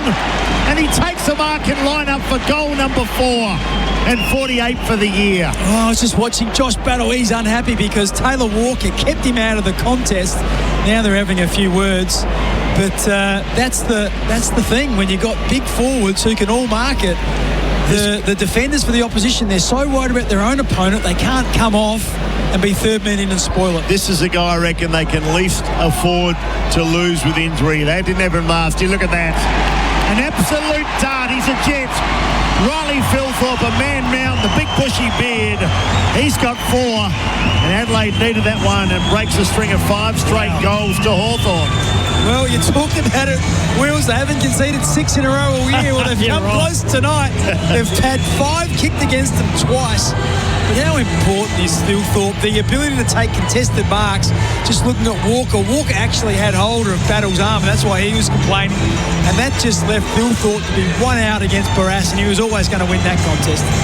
Beautiful kick, nice finish, ball goes back centre field. Once again, it's a centre square clearance, isn't it? You win that and you just give yourself such great field positioning. You get the ball inside your forward 50 before all the opposition defenders can get down there. You give yourself a huge chance Interesting, to score. Bix, both teams having a little team meeting before this bounce, but 6, the 2 wingmen came in for Hawthorn to have a chat before going out to their wings. Let's see who works it out the best. Meek wins the tap, tried to get it to Warple. Ball at ground level, Dawson over the top of it, trying to milk a free kick. In there was Newcomb, got it to Warple, went out the back door to Meek, went back to Warple in the 1-2, who goes to Hardwick, now drives it inside 50. Chol there was a big push and the crowd saw it and the umpire did too. And once again saving the day is who? Mark Keane. Keane's good. He might have accentuated it a little bit. A little bit of mayo there. Bix Chase Jones on. Have they taken Cook off? I'll have a look. Have to be. Okay, we'll check that up. So the sub's been activated. Out wide, Curtin. He's too big in the air, too strong for a wingman. Takes a nice mark, and McGain real estate mark the night, goes in the Walker direction, and Fogarty. So Adelaide are getting this second win. They'll pay the mark. Phil Thorpe's on his own with Brass. Can they get it to him quickly? Round 150. Fogarty goes short. Cut off. And his lunch money stolen then. Goes back after it. Good body work. Good contest. Good football. Yeah, Cook has been taken out of the game. So that's a tactical sub by Adelaide. Just the one disposal in 2.5 quarters. Yeah, that was not a good kick. Not the right option then by Fogarty. Smith worked hard to get a 50-50. We got another ball up on the members' wing. Adelaide need the next goal. There's a lot of footy left in this one. And a top 4 position up for grabs and possibly more for the Hawks. Ball's still alive. Berry went out the back door, gave it to Dawson. He needs support. There was no one immediately there, and he handled it straight to the Wizard, who gave it to McDonald. He drives it inside. 50, big fist away. Ball bounces to Huey. Ricochet. Fortuitously, but it then goes back to the Wizard, who goes whack and misses. Scores dead level. Good Adelaide. Have Adelaide and the Hawks ever had a draw, Bix? Do you know? Not to my knowledge. No, they haven't. Oh, they've had draws against Collingwood, St Kilda, Brisbane. They're the ones I can think of. Hawthorn lead 27-22 head-to-head over June. Gee, Amon dropped a mark. Couldn't believe it came back to him. Now on the rebound goes Saligo on his left. What can he do? Can he spot a man? No, poor kick Great in the tackle. end. What a chase and tackle from Amon. That was phenomenal. Just impacted the kick. Battle can go right across the ground in front of the southern goal to Sicily. They're open. They're trying to open them up. Sicily's a dynamic kick. That's a beauty too. The big mark taken out there by Meek. So big Lloyd Meek. Check that score. What a game of footy. Fluctuated. It's ebbed and flowed. 10-5 plays 9-9. It's Hawthorn by 2 points. Yeah, Meek drives it long down the members' side, along the half-forward flank. Getting there is Murray. Big fist away. He was the destroyer. Got about 30 metres, Biggs. Danny Frawley would love that. Oh, Spud. That was bang. The golden fist. Oh, dearie me, it comes out of play right by the interchange gates on the western wing. Cracking football. This is Crows Nation. Kim Dillon, David Wildy, Mark Bickley with you on a Friday night. They said it was a blockbuster. It's turning out to be exactly that. Ball comes down, taken there by Newcomb. That was pretty good. Got it over to Moore. He kicks just outside 50. It bounces inside 50. Bit of pressure on Murray. There we go. Oh, went out of play, and I reckon he's happy with that. We'll have a throw in. 48 metres out. Left half forward flank. Members side. Northern end of the Adelaide Oval with 29.5 gone on the clock. Yeah, well, the pressure is now firmly back on Adelaide, isn't it? This game is in the balance, but the Hawks have had control in this third quarter. Can Adelaide respond? Hawthorn have 55 out from their northern goal. Riley O'Brien had time to a little fumble. Crumb comes to Ginnivan. What can he do? Kicks long and strong. Oh my Lord! The ball went on and on and on. Jack Ginnivan, wow, he had a couple of goals, and there's not many better than that. One of the goals of the night, it got caught in some sort of vortex, Bix, and just seemed to carry. Well, it's his second goal, and he's given one away, so he's been a really important player. But that's on his non-preferred. It's his left foot. He stepped through a couple of players, and then it just floated, and then he went across to the crowd and put his finger up to his ear and said, I can't hear you. It's gone all quiet all of a sudden, and he's just ignited the Hawks in this quarter. As I said, he's kicked 2 goals himself and given a third one out. He's been very, very important. He must have flushed that one, Kimbo. Absolutely flushed it. It was a Ian Perry helicopter kick, but he meant to do it. By the look of it. All right, 6 points to lead, and it's the Hawks that are in charge here. That's on the Revo Fitness. Smash your goals with Revo Fitness scoreboard. Love their support. We're here thanks to OTR. They have all your coffee needs sorted 24/7. We might need a couple in the last quarter. Ball back centre field. Meek and Riley O'Brien have been going at it all night. Loose ball comes down to Peatling. Nice 360 pirouette. Got a brilliant handball out to Hinge. Had to use his right boot for once. Kick wasn't great, and Jarman Impey, who's all class, takes a good chest mark, and he rarely wastes the football. He's a good player, Impey. He has a good career. He's grown, hasn't he? Yeah. He's a fantastic leader as well of the Hawks. Yeah, beautiful human, conducts himself really well. Ran around Walker, it's not hard to do. Gained about 5 metres, kicks to the members' wing. I think both sides will take that. 1 minute to go. The signage is out there. Nothing tricky about that one, Bix. Just a 1 on a board. Yeah, that was the back of it, though. What was on the other side? Oh, okay. Yeah, that's right. We're getting the reverse side. It says 30. Yeah, so not much to go. Long quarters, pretty high-scoring game too. Meek got the ball to ground again. The ball's on the western wing. Can Adelaide get a late goal? Peatling caught. No Pryor. I don't think we'll get another score, boys. Wow. When they met last time, Phil Thorpe, Fogarty and Walker kicked 7 points between them. Well, they've got 6 goals tonight. It does make a difference. Mind you, conditions are completely different from Launceston a few weeks back. So dying stage of third quarter. This game has ebbed and flowed. Try and pick a winner. All we know is that most of the goals have been in the end. Adelaide will be going to in the last quarter. So seconds ticking away. They're still fighting for this, like an old-fashioned training scrum out the side. Trying to get it there was Kurt. Good game of footy again and a great quarter. Well done to Hawthorn. They are well and truly back in the hunt. And Kimbo at three-quarter time, they lead by 8 points. 8 points, is it? I thought it was 6. Did I get it wrong? What have we got? 8 points. My apologies. 8 points. Gee, that's handy. All righty. And that's on the Revo Fitness. Smash your goals with Revo Fitness scoreboard. We'll take a break. Three-quarter time here at the Adelaide Oval in front of about 50,000 Rabbit fans. And trust me, there's a lot of Hawk supporters here as well. Find your next Hyundai at Stillwell Hyundai, Ingle Farm. We'll take a break. It's the Hawks by 8. That quarter on Crows Nation was for Revo Fitness. Smash your goals with Revo Fitness. 24/7 access to all locations from $9.69 per week. Greenworks is your ultimate battery-powered garden brand for cutting-edge performance. Start in the yard with a big range of mowers, trimmers and blowers. Then take adventure to the next level with their high-performance e-bikes, mini-bikes and go-karts. No petrol, no fumes and no limits. Just pure Greenworks power from your yard to the trails. All backed by a 4-year tool and battery warranty. Go to greenworksaustralia.com. Every coach knows it's hard work building a winning team, and finding the right players isn't easy.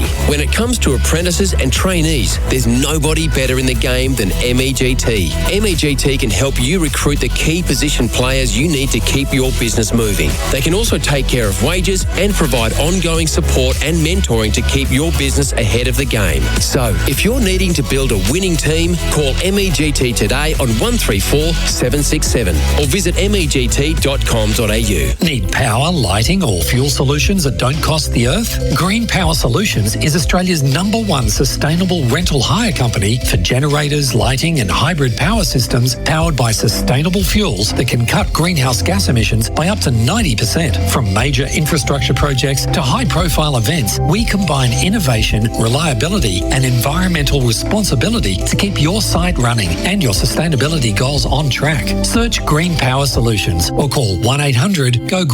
Friday night footy calls for the perfect lineup. Your mates, big plays and your favourite drinks from Liquorland. Stock up and save with big deals on your game day drinks. Whether you're watching at home or gearing up for the next match this weekend, Liquorland has you covered with great value on drinks this footy season. So before the next bounce, head in store or shop online and get game day ready. To the footy. Cheers. Liquorland. 18 plus only. Choose to drink wise. In footy, you've got one guarantee each week. It's not the win or loss. It's not the coach's spray. And it's not the cry of... It's the 4 and 20 pie. That classic taste of 100% Australian meat in delicious gravy wrapped in golden pastry. Like coming back to win from 10 goals down. Nothing beats the aroma and taste of a 4 and 20 pie. There's a win in every bite. 4 and 20, Australia's original fan food. This weekend, don't just take a punt, bet with confidence thanks to Tipper. They're flipping tipping on its head by turning you into an expert tipster. It's so easy. Just make your free account so punters can follow you, submit your tips whenever you're ready, and if your tip pays off, you'll earn a payout. Tipper, the tipping marketplace. Download the Tipper app. That's TIPR. Chances are you're about to lose. For free and confidential support, visit gamblinghelponline.org.au. Bendix General CT brake pads are the everyday braking solution with stealth advanced technology for smoother, quieter, more comfortable driving. Blue titanium stripe technology eliminates the bedding in process, while noise-absorbing shims reduce vibration and noise. For improved stopping performance, low dust, low rotor wear and enhanced durability, ask for Bendix General CT brake pads at your next service. Bendix. Put your foot down with confidence. At Choices Flooring, we believe the best spaces aren't just designed, they're inspired by the way we truly live. Right now, create something special during the Spaces for Living Inspired by Life sale. Enjoy savings on carpet, timber, luxury vinyl, hybrid flooring, window furnishings and rugs. All stylish, durable and affordable. Visit choicesflooring.com to download the catalogue or visit your nearest Choices Flooring showroom today.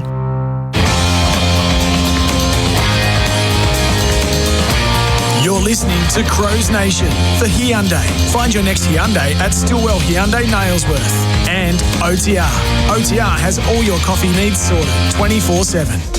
He kicks around his body. Hawthorn loves it. He salutes the skies. And listen to the crowd get involved. Well, they went up and down. Hawthorn had it momentarily. Wildy tried to get Boot the ball. He did. Oh, no! Through! You're kidding me! This is a long one. We're right behind it. Barasset also. Hawthorn! Too big! Too strong to lose with injury. They didn't have him last year. Look at that. An absolute dart. He's a jet. Riley Philthorpe, a man mount, the big bushy beard. He's got 4. Crump comes to Ginnivan. What can he do? Kicks long and oh my God! The ball went on and on and on. Jack Ginnivan, wow, he had a couple of goals and there's not many better than that. One of the goals of the night, it got caught in some sort of vortex fix and just seemed to carry. Just some of the highlights there from the third term. At quarter time, it was at the Hawks by 26. At half time, it was Adelaide by 16. And now it's the Hawks by 8. Who wins, Biggs? Yeah, I think the home side might get there, but Dan Curtin, Sam Berry and Isaac Rankin are the 3 players in the middle. No Jordan Dawson, no James Peatling. It's interesting. They've gone with a couple of youngsters and Isaac Rankin. You said only 15 minutes ago when I said he's going to be a superstar, you said, well, why don't we see him in the middle? And he's there. Well, you said centre forward, centre back. And centre. Well, let's wait until see how he goes before you start pumping him up too much. Yeah, I reckon he loves the big moment, but it's an interesting move. Matthew Nix ready to roll the dice. Yeah, Taylor Walker on the bench. Dawson's gone forward. It's all about the centre bounce, and Warple emerged and extracted the footy 50-50 ball here. Oh, well read. Coming up his line there was Hinge. Hinge gets it back on his right boot again. Forced to kick it. This one was a better one. Out towards Zach Taylor and Amon. Here's Dawson. What a class act. He's a Rolls Royce. Back towards Taylor. Amon got him. The speed. But he got it back though in time. It might start to play. It does. 60 up from Adelaide's goal. Wow, what a start. Yeah, just get a little clever then. Look, I think Dawson tried to put him into space, and he did, but then just didn't have the leg speed to be able to run away from Carl Amon or actually get away because Amon just ran him down from behind. Frenetic start to the final quarter. Stakes high for Hawthorn in particular. They need to win, but Rankin bursts through. On his right leg, it's gone. It's a bit like Ginnivan. He misses just to the left-hand side. Good start, Adelaide. Nice try there, Isaac Rankin. Well, it's interesting because Adelaide now have had 19 scoring shots to 16, so just haven't been as accurate as what the Hawks are. Still find themselves 7 points behind. Hawthorn had the first 8 scoring shots of the game. I don't know why I keep smiling and laughing. Adelaide are down by 7, but I'm just loving this game of footy. This is why we come to the footy. This is absolutely brilliant tonight. Well done on both sides. Gunson started well. He's down on the halfback flank at the moment. D'Ambrosio got it out to Warple. His kick was a wobbly one. Curtin did well to create a contest. Gave away a free kick, I thought. Oh, he goes through, crashes his way through. Cop one in the head. Well done, Dan Curtin. He wanted the ball more than anyone. There's a courage. Oh, and he'll get on that big leaping left foot. There he goes, and he goes out to the pocket. Is it a good kick? We'll find out. Mark the Hawks. Mark. Too far away for me to see from these southern goals here. Willie, you take over. Yeah, it's Jarman Impey. I mean, a terrific game again. He's just a wonderful player. Provides rebound and good hands then too because he needed the mark. Kicks in the meat direction. No one got a glove on it in the end. It fell over the back of the pack. Watson. Geez, handball's great. His good mate, Jack. Brilliant. Ginnivan, what can he do? He goes back inboard to Warple. Warple surrounded by Crows. Oh, he's gone. Great tackle again. Yeah. This time Worrell. I tell you what, it's just hard to come off the bench and pick up the pace, isn't it? He just hasn't quite picked up the pace of the game since coming on late in the third. Tell you what, you can't buy experience. Brody Smith stopped the passage of play, didn't want the advantage. There was a budget car rental, get on the road fast, a big moment. So is that. That's a great mark. Riley O'Brien to Brodie Smith out the corner of the shoe. He spotted his man. That wasn't meant for him. It was an ugly kick. No. He spotted Neil Bullen. He's missed a couple tonight. He's going to go back and kick this goal. Let's have a look at it. I'm not sure, but it came off the side of his boot. It went 45 degrees in the opposite direction. Yeah, I thought he tried to do off the boot. Yeah. I thought he tried to go short. Little faith bits. I mean, Brodie can kick it 60 metres and he... Well, no, I think he tried to go short, but I don't think he tried to kick it 45 degrees to the right. Neil Bullen, you listen to the roar. He's missed two and he's got this one. Third time lucky. Alex Neil Bullen. And we've got a game on again. It's Hawthorn leading by 1 point. Well, this run of scoring to the northern end continues. It's just been phenomenal. The ball has carried a little bit. This one's a better view from behind the goals, maybe. If you reckon he meant to kick that and have it spin one revolution in 25 metres. Oh, we see a lot of players kick off the outside. I don't think he kicked it well, but I thought he was going that direction. Yeah, and he rarely uses his left. I reckon he tried to do that. There's no one else there. Got to give him the benefit of the doubt. Okay, happy to do that. All right. 1 point in it. Let's see if they can go back to back. Who's in the middle? Curtin's still there. Listen to the crowd, 50,000 getting a little rouse. Warple opposed to Berry. Riley O'Brien opposed to Meek. And I reckon Rankin's in there as well, I think. Taken by Berry, trying to get it to Rankin. Couldn't do so. Big tackle, so they do it all again. Kim Dillon, David Wildy, Mark Bickley, dual premiership captain for the Adelaide Crows. And they might have another premiership captain by the end of the year, but we won't go too early. Ball's still alive. They've got to win this game first. Warple, he's getting his hands on it, but it went straight out to Keys. Now they got the numbers. Battle was good, but the handball wasn't great. In there is Dawson, trying to paddle it forward. He gets it. Handball goes back. Not a great one, but it's good enough for Rankin. Set up beautifully. Gets it. Kick away mark taken by Keys.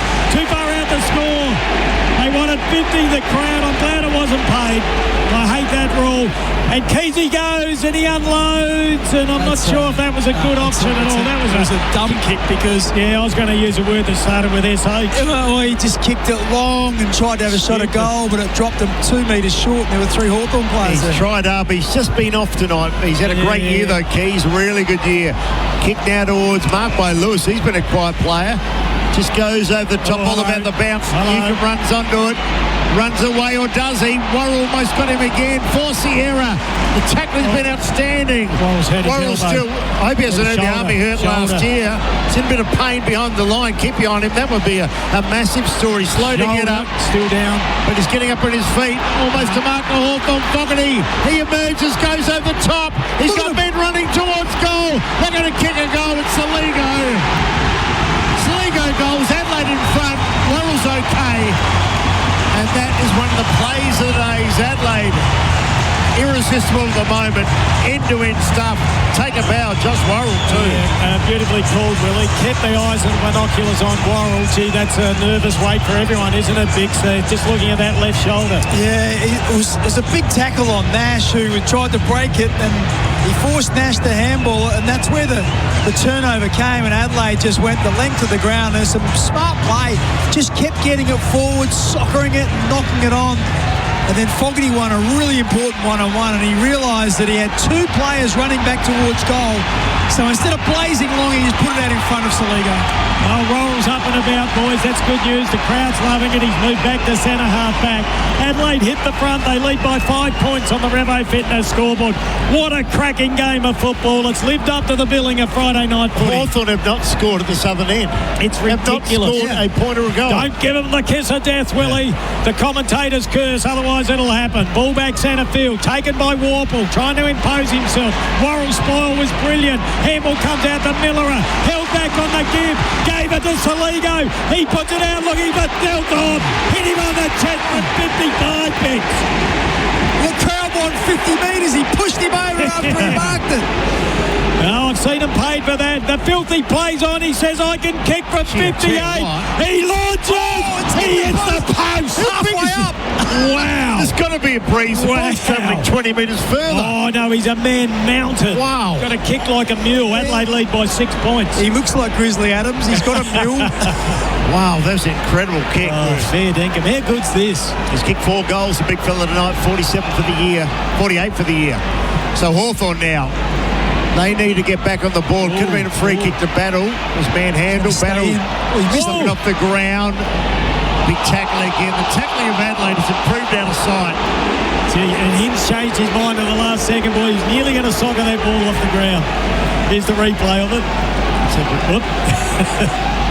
Did well, though. Didn't give away a free kick. So we're going to ball up just by the interchange gates, just inside the boundary line. This is a cracking game of footy. Saligo trying to impose himself like he did last week in the showdown. Big tackle there, and we've got another ball up.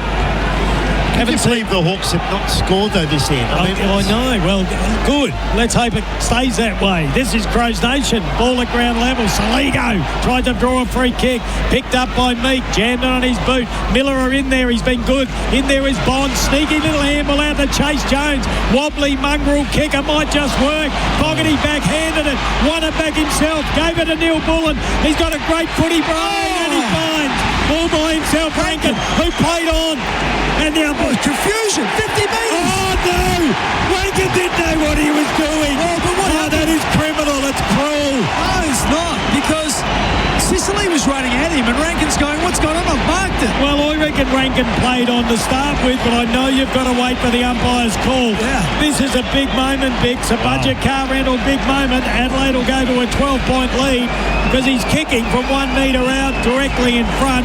And he's getting a bit of me time. He's put the ball off the ground. Oh, he's taken the full 30 seconds to catch his breath. Yeah, good move. Listen to the crowd. Adelaide lead by 12 points, and Rankin's kicked his second. That was bizarre. It's the most bizarre game I think we've called for a long while.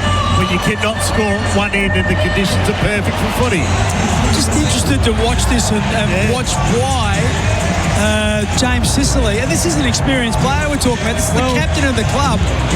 You just can't make those mistakes. You've got to listen to what the umpire says. And you're right. I want to watch it again because I thought Rankin moved off the mark and played on, but clearly the umpire hadn't called it. Yeah, I just wondered whether Rankin thought maybe the ball was touched. The noise he did play on. I thought he moved around. The umpire should have said play on, and because he didn't, he moved off his line. Yeah, Sicily then moved off his line. We still haven't had a replay yet, but anyway, big call in the game. Big moment. Budget car rental. Cracking game of footy. Adelaide lead by 2 goals, and once again it's all about the centre bounce ascendancy, which they've been winning. Big tackle, Nash now around his left shoulder towards Ginnivan. He's trying to that's a suplex.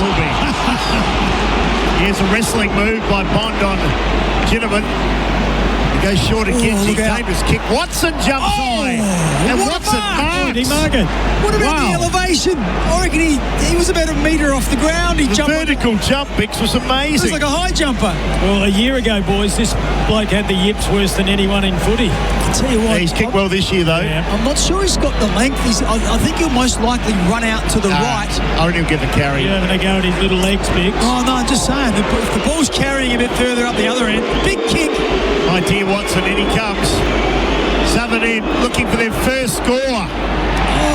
It hasn't got the carry. Yes, it has. It's a point.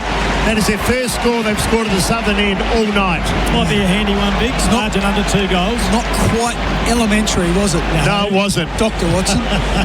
All right, Miller to bring it in. He goes for a short pass. I thought it was going over his head. Oh, Bix, you made me panic. There your eyes going. Scared the hell out of me. Then Neil Bullen right down to the back pocket. He's lost his compass. Kicks long. Riley Thilthorpe was the target. Couldn't get it to him. Day got it out to Barris. Now it goes over to Morrison. So they come back inside again. Having to go with Murray. Free kick, Gunston, I think. Kane. Oh, no. Gunston was manhandled early. It was really early. You'll see the replay here. Let's watch you watching him, were you, Dave? I was, yeah. Here we go. Have a look, Bix. You might see it coming up on the... He grabbed him early. Yeah, it was... he lost his... He tried to get the ball. It was way off the ball. Yeah, so Keane lost his balance and was slipping over, and he just grabbed hold of Gunston to try and stay in the contest. I reckon we see it all the time. I thought Gunston initiated the action, but it doesn't matter. It's a goal on the board, and he's got, 3, margin back to 5 points on the Revo Fitness scoreboard. From only $9.69 a week. Get down to Revo Fitness. Well, have a look at this again. I thought Gunston initiated it. It was really early. As Bick said, you get the fourth umpire. He's the only man that would have seen that. He was standing right alongside of him. Oh, I'd love it if they just let him go a little bit. Oh, so what, don't pay the free kicks? Oh, well, I thought he initiated it, though, but the backman will never get the free kick. I think King knew he was out there. He was falling down, and that's all he could do was try and bring him down himself. Well, we got a great game of footy. There's only 5 points in it. We'll get some stats thanks to Latex Equipment Hire. I don't know what the team stats are telling us, Big, but we'll look at that shortly. I'm with Bix. The elevation of our dear Watson was incredible. He went straight up. Straight up the little man. Chol in the ruck. Okay, so it's all about the centre clearance again. Comes to Wildy. Berry did well. Berry's aggressive in the centre. Warple, here's the sub. Handballed a man already under pressure. McDonald's in there. Oh, good work. Just looking at the centre clearances, 13-9. That's in Hawthorn's favour, thanks to Lodex Equipment Hire. And stoppage clearance? Overall, 29-22, Hawks' favour. Incredible game of footy. Oh, having an area there with the footy was Phil Thorpe. They all dive in from just about every direction of the compass. Now it works up the centre half forward. All about the bounce. Sicily got a good bounce. Wasn't sure where to go, but he gave it to Impey. Normally a good decision. They're out. Impey goes out wide. Now they look. Oh, gee, it wasn't a great kick. In the Lewis direction. Murray got pushed out of it. Miller did well. Absorbed the tackle. Goes out of play. Yeah, he wanted to get over that boundary line, didn't he? John Newcomb doesn't seem to be having quite the presence. Bix. No, so it's 10.5 crowd. 50,654. That's a huge crowd, isn't it? All right, that puts the pressure back on the Adelaide Crows to get the job done in front of their faithful. Phil Thorpe takes the ruck, trying to get a handball away, couldn't. Clearing kick from Connor Nash goes inside 50. The Wizard, no magic there, but he still might do it. Gets the footy, slipped over, goes for a handball to Gunston, keeps the ball alive, kicked it into the point post. Never looking at wobbling right in front of us. So Adelaide get the free kick. I thought the Wizard was going to run onto that Gunston, just knocked it out in front of him, but he lost his footing and slipped over, then had to try and handball back to Gunston. So the Adelaide defence did really well there. He's going to have to go down the line, Nick Murray. We're not going to see a coast-to-coast here, I wouldn't think. Chol used his body well. No one could take it. Ball's still alive, close to the boundary line, and Hinch happy to take it over the line. What do we had, boys? Nearly 15 minutes of the last quarter, and Adelaide leading by 5 points. Just looking at the hit-outs, it's been a really even contest. Riley O'Brien and Lloyd Meek overall, 40 hit-outs to Adelaide, 43 to the Hawks, thanks to Lodex Equipment Hire. I think, Kimbo, you called Ranga for a big game. I've still got the feeling he might be the one that might break it open and get his alone at full forward at the moment. Here comes Gunston, pushing and shoving both, and comes to the back of the pack. Off the ground! They missed it! Lewis from 3 metres away. Oh, it's a free kick. Oh, what for? For holding against Gunston, but I would have thought maybe you'd say he took advantage because he socketed it off the ground. Oh, you're kidding. Take us through that, Bix. What happened? So I think it was a holding free kick. Gunston was trying to get into the contest and trying to go back to the footy. But surely the advantage was on, though. Well, maybe they're saying that the player didn't realise. Oh, he's got hold of his arm. But they play it on, and Lewis took the advantage. He did. I would have thought so. And a 50. Oh, descent, I guess. Wow. How can that be? Lewis took the advantage. Hawks in front. He's got 4. Well, maybe the umpire hadn't called advantage. I don't know. The game's complex. I just wonder whether, because of the crowd and the noise, he might have wondered whether Mitch Lewis had realised that he'd blown the whistle and paid a free kick. No, I reckon that's a poor decision because often they pay particularly when the guys in the goal square socking it off the ground. Call me a fossil. I still don't think it was a free kick. I reckon Gunston initiates the contact, and the forward will always get the free kick. The defender gets nothing, yet they're both holding arms. Anyway, this is Crows Nation. I think what it looks like is when Gunston tries to get his hands back up to try and mark the footy, and it looks like Keane's got hold of his arms. Hand in, I can go like this and. Not that anyone can see us do that. No. Sorry for touch me again. Sorry for ripping your arm off there. Jack Gunston, one more goal. He's got 50 for the year, which is absolutely remarkable. All right, ball back centre field. And it's the Hawks in front by 2 points. Ball goes down to ground level. A nice clearance would be really good, and Saligo gets it, and he drives it inside 50. It's a wobbly kick. Rankin, you said about him, Willie. Can he do it? Oh, he slipped over. So the ball bounces to the left forward pocket, and the Fog takes Scrimshaw over the line, and that's a good result for Adelaide. Rankin's going to be the man, I think. He's already been the man. Call a goal. Get this one. Left full forward pocket, northern end. 50,000 people here. It's been one of the games. The 84 plays 83. Could we have a draw? Draw's not out of the equation. Who does that help? Does that help Hawthorn or the Crows? Probably both. But he's Rankin! Yes! Rankin! Isaac Rankin, we called for it, and he delivered. They call Watson the wizard. This guy's just as good, if not better. And Isaac Rankin has blown the game open again. Wow. There you go, Willie. You called it. He's got 3. Is that third or second for Rankin? I think he's got 3. Yep, 3 for Rankin. 1 in the third, 2 in the fourth. Well, and Sam Mitchell would be so unhappy with that. You hate giving away forward 50 stoppage goals, and we saw Jordan Dawson get an easy one early today when he ran onto the ball, and you just got to think, David, you're calling it from 150 metres away. Who's the most dangerous man at a forward 50 stoppage? It's Isaac Rankin. Put some body on him early, get him away from the footy, but they weren't able to do that. What a smart move. They played him last man a couple of times too. Bix last man up full forward. All right, ball back centre field. Bix has to do the player of the day. Who's in the running for the player of the day? We're here for the game. Don't let betting spoil sport. Here for the game.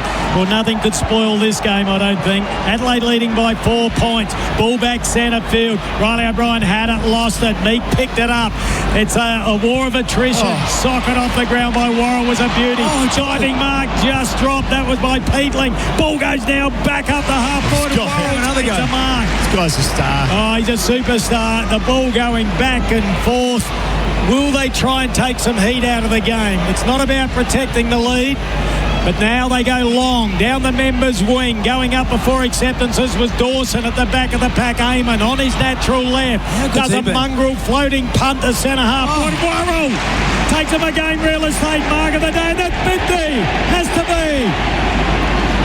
I don't know the rules, Bix. I thought a second player couldn't step over the line. Oh, no, he was next to Chase Jones, I think the umpire said. So he's got his opponent in the same area. So Worrell kicks out to Walker, uses his body, ball at the back. The Texan not quick enough to get there. Peatling was there. Soligo takes it over the line, Willie, in front of the members. I'd be kicking away from Worrell at the moment. I think he's picked 28 or something too, wasn't it? I think real he's, high. 28 or 30 in the low 30s, but he's been fantastic. Really worked his way into this game. He's had 18 disposals. Impey and Amon have been fantastic for the Hawks as well, just mopping up across half-back. Bearing in mind, Crows don't have Michaelani or Laird tonight, and they've done well. Pushed him to the ground. There was Nash. They sit on top of him. Umpire 60 out from Adelaide's goal. Make it nearly 70 out from Adelaide's goal. And the beauty of Worrell is he can be on Mitch Lewis or Mabwar Chol, and now he's on McDonald. 20 minutes gone. Crows lead by 5 points. Next goal critical. Really, particularly once again for Hawthorn. They need to get it. It's going to be tough. Yes, Ligo's a strong body. They're all been good in the weight room. Well, it's interesting, isn't it? Because Will Day's had 18, Jordan Dawson's had 18. It hasn't been high possessions, but lots of players getting their own share of footy. Dawson 19 now. Sligo coming his 100th game towards Keys. Second attempt going to take the press from Adelaide. Enormous Hardwick. Took him on, did well on the end. Sicily's under pressure. He's supported by Impey. Impey just tries to hook it back and did to Newcomb. And John Newcomb takes a nice contested mark. All right, he's got it on the defensive side of the members' wing. The short pass goes into Nash. Nash not sure what to do. Wants to draw the opponent, put the handball over the top to Warple. Did it well. Left footer. Here we go. Turn it over. Riley O'Brien gets it. And he nearly lays down Tex Walker. He picked it off his laces. Then he goes back to Tex and he'll hit a target here. Beautiful kick. Puts it out to Rankin. Couldn't take it. Kept his feet. Battle was good. Rankin's better though. Picks up the footy. Sells a bit of candy. Touches it on the ground. Little pass and he finds the Texan. Wow. What a bit composure, Bix. Yeah, it was good by both players. So Battle just kept pushing him away from goal. He didn't get stepped. He was just corralling him. And then Rankin was good enough to hold on to it and just find Walker on his What about the handball to Riley O'Brien? They never handballed to Ruckman. Hawthorn handballed to the opposition Ruckman. Amon just said how good he was, but that was a horrible mistake. He tried to step back onto his left foot. So Taylor Walker from 52 metres. Yeah, 52. There was a time the distance wouldn't be a problem. He's got a kick right through it. There it goes. Kick on its way. Oh, it's like slicing butter. And he goes to the crowd. He salutes. And Adelaide go to a 10-point advantage on the Revo Fitness scoreboard. In front of 50,654 fans. crazy when people have talked about Taylor Walker. Where's his value? Is he too old? Yep. He's just... What he's got is unadulterated skill, and there's very few players who kick the ball 53 metres with accuracy like he did. He did really well before that to bring Rankin into the game, and he's kicked 2 goals this evening, and that is just a clutch kick straight over the goal umpire's hat from 52 metres. The Rankin magic on the boundary. He went left, he went right, he went back to his left, spots Walker. I mean, he's just a star. My bad, I struggle with maths. Adelaide by 11 points. Will he get him another one? It's Crows Nation. 22 gone, one of the games of the year. You wonder about Hawthorn's final chances. They really need a pinch of this. What Adelaide beat him in the last gasp in the final last year. Gee, could have been free kick to Bond. Nothing doing. Kick is the Hawks. Pushed down. Gentlemen, though, got it out wide. They're still going.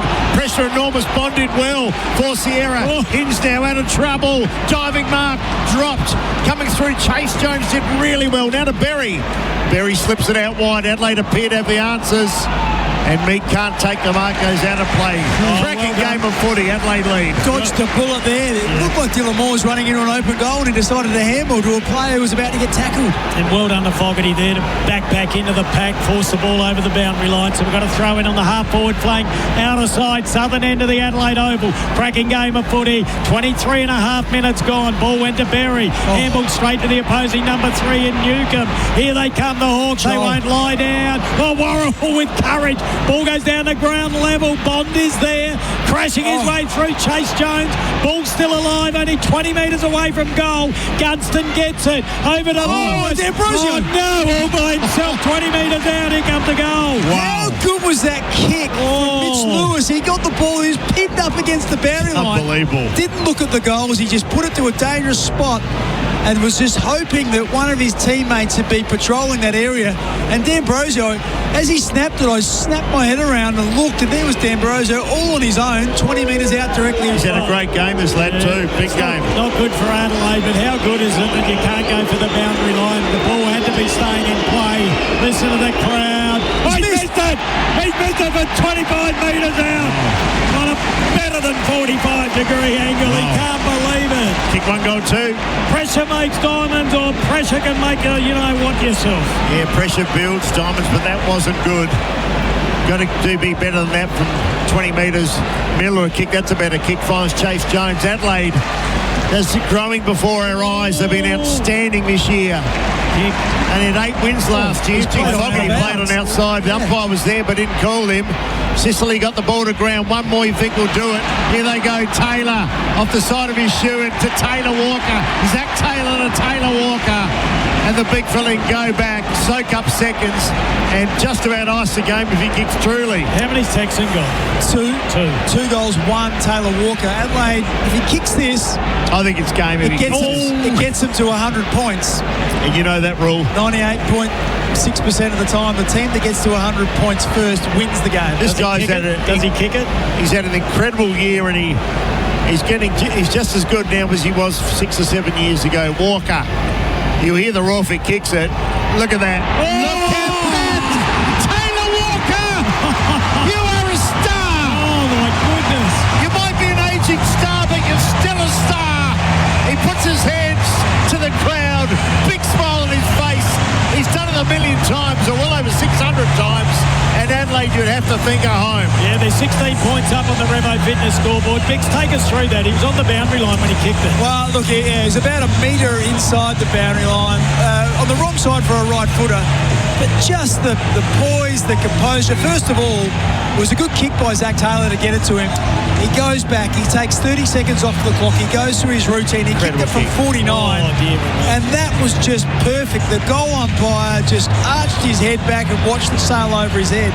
He's kicked 3, and 2 of those have been clutch. And D'Ambrosio misses from 20. Big goals.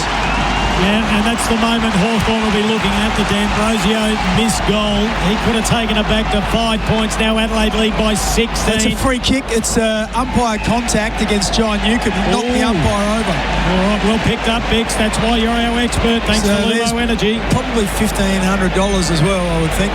All right, so it goes to Riley O'Brien. He plays on with a handball, gets it out of Jordan Dawson. It goes out of the Bog. Oh, got the chest mark. Bog, what are you doing?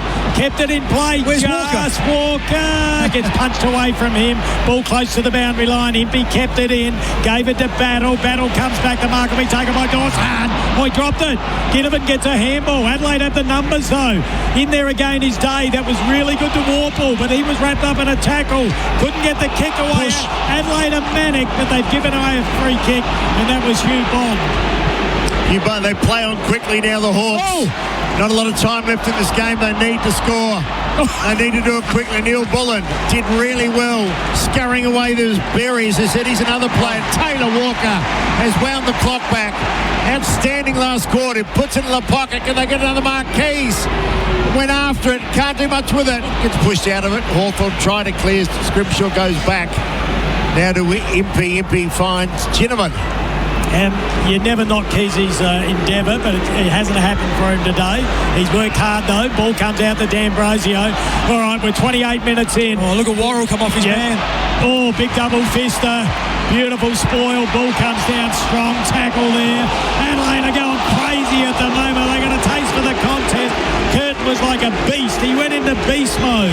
What about Worrell, though? He's brave. It was 50 metres. He ran 50 metres off his man and read it beautifully, so he was there to spoil that ball. He's incredible. He's only played 50 games, and that's tonight. What do you stop him for when the bloke gets cramped? Just remarkable. This is just play the game. This Will Day. I think he might have done his foot. Might be his foot. Well, I can just get the trainer off and bounce the ball. I don't think it's cramp. It's cramp. It's cramp. Yeah, I saw it. Don't bet he's come back 3 months off a foot injury. Yeah. All right. It might be wrong, but he was trying to stretch his leg, so looking like it was cramp. Gee, that'd be a big loss for Hawthorn if... he's getting Is it right that you stop the game for cramp if it is cramp? I don't understand. I get it if it's a bloke who's been donged on the head. Yeah, because you can use that ploy if there's a minute in the game left and you're down by 5 points. Yep. And the umpires keep doing it at the moment. Ball comes to ground level. Zach Taylor gets it. Another goal coming maybe for Adelaide. Oh, Battle dropped it. Walker got there. Ball goes to Hardwick. He in turn goes back to Impey. His kick's a bit wobbly, but it does all right to find Amon.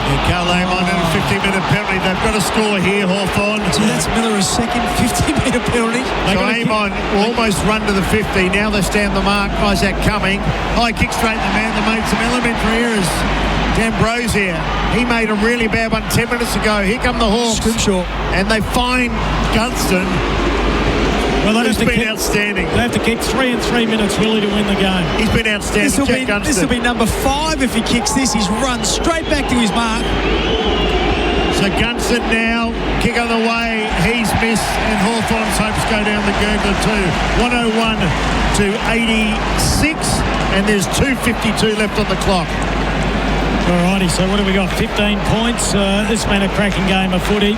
So where do Adelaide go, Bix, on the ladder after this one? They'll go to the top momentarily. It depends on Collingwood and Brisbane. That's right. If Brisbane get up tomorrow night, then Adelaide will sit at the top of the ladder. Oh, you love pressure, Bix. All the pressure will be on you post-game to pick out the best player.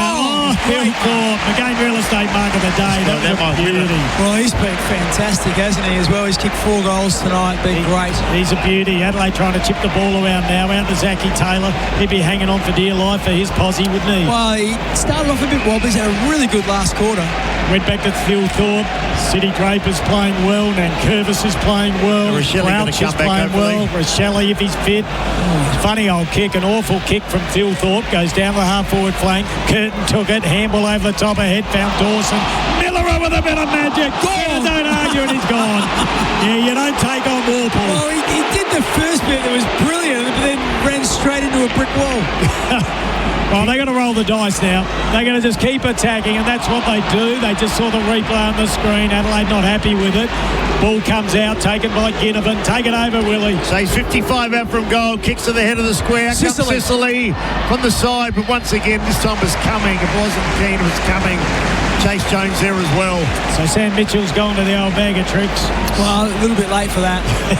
Joel hasn't done enough. They've got a few guys that really need to stand up. But Adelaide, they conceded a 32-point start, and they're going to win again. And when's the last time they lost? It was to Hawthorn, wasn't it? Round 14. 7 weeks ago. Here we go. Ball in the Hawks area. Joel. Also Watson, that's too high. Watson will win the free kick. I'll tell you what, Bix, he does attack the ball hard. You've got to give him that. And that one there, literally nearly ripped his head off. Have a look at this. Watson goes round the body and he misses. Oh. But they have to do it. They know they're running out of time. Yeah. So Adelaide are going to win. Worrell's got the footy. And right at the moment, he's the man of the moment. Joshy Worrell. Yeah, he's been fantastic again. Well, he might get the best defender. We'll wait and hear what you boys have to say. That's thanks to Murray Pest Control. Kicks out to the grandstand side. Big spoil there that came from Phil Thorpe and Riley O'Brien. Ball went to ground level. Battle picked it up. Handball to Barris. He looks absolutely knackered. Went back to Battle. He goes to D'Ambrosio. Kicks. It's a good one to find Newcomb. Plays on. And the kick goes forward. I'll tell you who it is. No, Mark Taken. Who kicked that one? It might have been Amon, wasn't it? No, Scrimshaw. Yeah, on his a left footer. But he kicked it from 50 and then it was coming. He was standing on the line. Oh, boy. Oh, geez, diving mark. Went for a 17-metre pass and finds Chase Jones. Yeah, they've attacked incessantly the last 5 minutes. They just can't find a goal. You sort of laugh a little bit because Gunston rushed his and missed, and then here we go. Watson rushed his as well. Siren coming, I think, boys. Listen to the crowd. They know what we don't know. We haven't got a countdown clock. 30 seconds. Oh, there we go. Rankin. Ball goes out of play by the interchange gate. And they're going to get a rousing reception. Taylor Walker. He's on the big scoreboard. Listen to him cheering. Never listen to it. They love the Texans. 2 clutch goals. 14 points the margin. 50,000 up on their feet. It's been a cracking game. And Adelaide have fought a magnificent battle. They look dead and buried at quarter time. But they are a side to be reckoned with. Come finals, only 3 or 4 weeks away. They'll finish first or second, you'd think. And what a remarkable transition. 15th last year, only 8 wins. Riley O'Brien, what a trick. Hawthorn had their number. They won 5 of the last 6, but they're not going to win tonight. And the crowd is just an incredible crowd. They gave a free kick for that. Siren sounds. Adelaide win. What a game. And once again, momentarily go to the top of the ladder. Brisbane and Collingwood to come. Take a bow, Adelaide. One of their best wins for the year. Let's have a listen to the song. Stronger, faster, and respected by our foes. Admiration of the nation, our determination shows. We're the pride of South Australia, we're the mighty Adelaide Crows.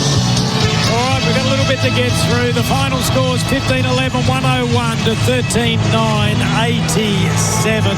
We're with you for the next, what have we got? We've got about another half hour to go, so we've got a lot to talk about. We'll go through all the stats, courtesy of Lodex Equipment Hire. We love their support. Great South Australian company.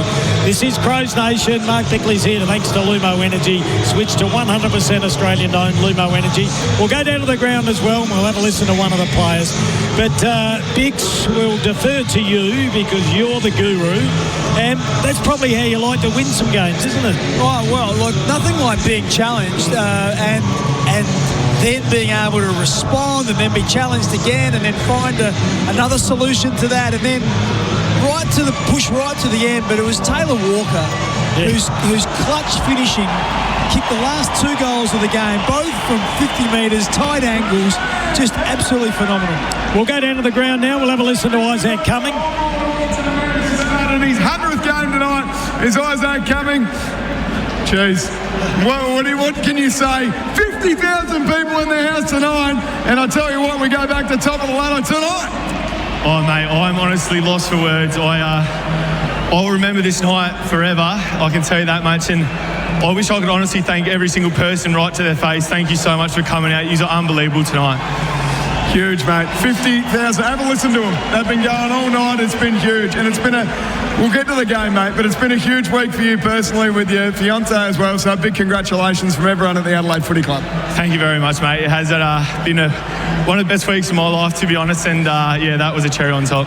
Mate, talk to us about the game. The first quarter, we were slow out the blocks. There's no doubt about that. We got that late one with Fog late in the first quarter and then sort of gained some momentum and some ascendancy back on the game.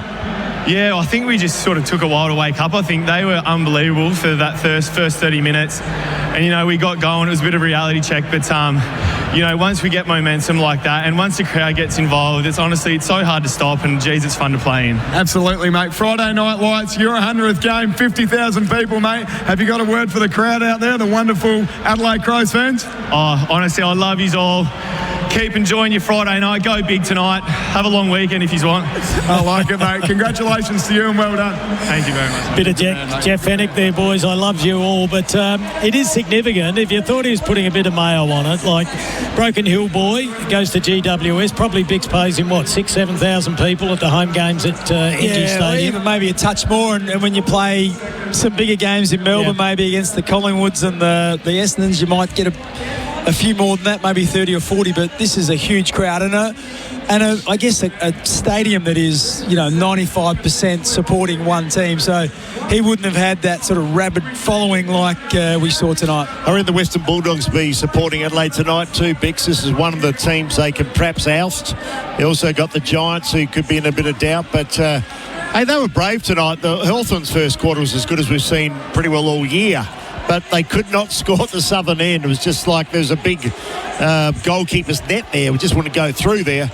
And Sicily, I reckon for the third time in the last 12 months, he's walked off losing twice to Port Adelaide and now to the Adelaide Crows.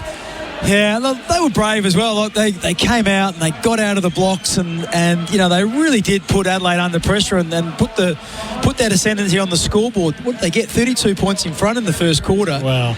And then Adelaide just smashed them. They kicked 8 goals straight. And I can understand if that was the end of the sort of the ball game right there. The crowd behind Adelaide, they had all the momentum. But then for the Hawks to come out and kick the next 5 goals, that was just really, really strong response. They Ginnivan was really good in the third quarter, and we marvelled at the way they got their hands on the footy. They started to win the ball again, and Adelaide couldn't get any momentum at all. And then the game just changed again, and then we had an arm wrestle in the last where Adelaide ended up kicking 6 to Hawthorn 2 to get back into that really strong position and win. I know they've only just won the game, but a trick question for both of you that I think will be considered. We had this text numerous times throughout the week on our show, but Adelaide played the West Coast Eagles, and we know what the Texan just did then. He helped them get over the line. Would you rest him from travelling to that game next week, Bix? And that means if Adelaide continue the way they are, he would still get his 300th at a home, maybe prelim final or something. Well, look, forget the 300th game and where it's played. That's irrelevant. Like, Taylor Walker just wants a chance to get back to play on grand final day and give himself a chance to win a premiership. So do you rest him? Well, you're 2 weeks out. You miss 2. You miss, because you have the bye before the final. Well, but the thing will be there's a massive game coming up against Collingwood. Yeah. And I think the game against West Coast is a Sunday, and the game against Collingwood is a Saturday night. So it's a 6-day week, and you're coming back from Perth. Yeah, now, I'm with you. The big thing is it Taylor Walker? Is it Riley O'Brien? Is it Riley Philthorpe? Who is it? Yeah. So it'll come down to physically who needs it. So Rory Laird. Is it Darcy Fogarty? He hasn't been the same player since he did the shoulder, but there's never been any excuses. Yeah. So he's still competing hard, though. Look, it'll just come down to who needs it the most. I think they do have an element of control where they should account for the West Coast Eagles, you would think. Yep. So it's not an issue, but Collingwood, you can't rest 5 players, can you? No, it's interesting. You might be able to rest 1 or 2. Given that they rested Laird. Sorry, just butting in, but Nixie talking to Braden Cook.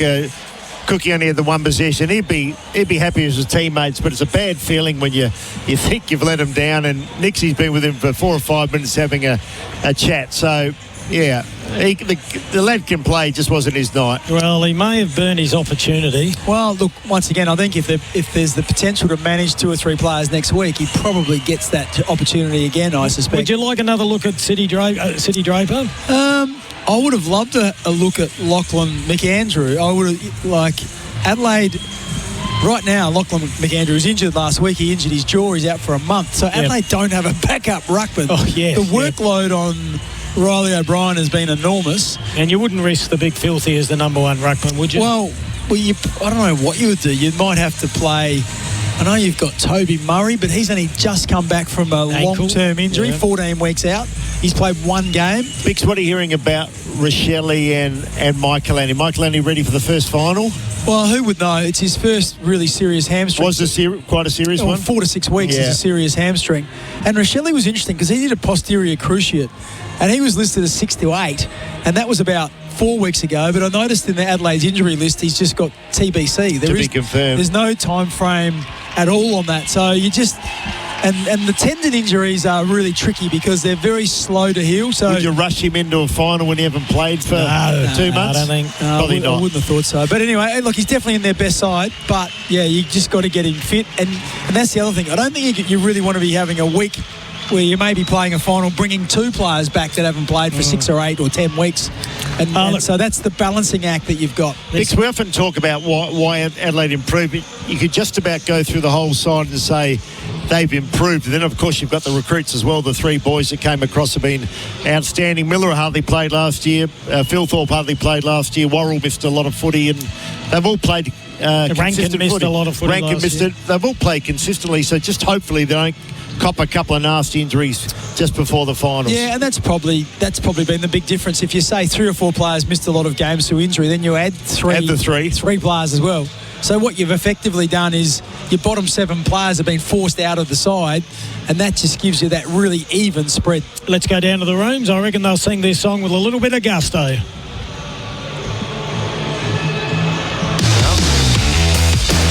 That quarter on Crows Nation was for Revo Fitness. Smash your goals with Revo Fitness. 24/7 access to all locations from $9.69 per week.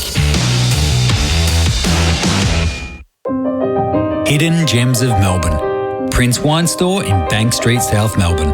Wine Enthusiast magazine has voted Prince Wine Store in the top 10 iconic wine stores in the world. The only store in the Southern Hemisphere to be chosen. Up to 4,000 wine lines, all wine regions of the world, from $10 to $10,000. You'll find the perfect wine at Prince Wine Store, bringing Melburnians the greatest wine in the world, delivering Australia-wide. princewinestore.com.au. Reliable internet should be available for everyone, no matter where they live across Australia. So if you're living in regional or remote areas and are looking for a reliable provider of internet services without the hassles, talk to Activate Me. Proudly Victorian owned and operated, they understand what remote really means and can get you connected with a monthly contract and plan to suit you. For great price internet, no matter where you live, call 13 22 88 or search Activate Me to get connected today. It's the 40 Winks Sleep Event of the Year, where the champions of comfort compete. In our first event, we have up to 50% off mattresses. What a spectacular start. Next up, dive in with up to 30% off furniture. Wait, what's this? 40 Winks are even handling the heavy lifting with free local delivery. Every champion deserves a good night's sleep. Game on, but only for a limited time. Terms, conditions and exclusions apply. 40 Winks, serious about sleep. You top it, you shank it, you chunk it, you yell a lot. But then, that one pure shot, a drive down the middle, a wedge that actually checks up, a putt that drops when you least expect it. That's why you keep.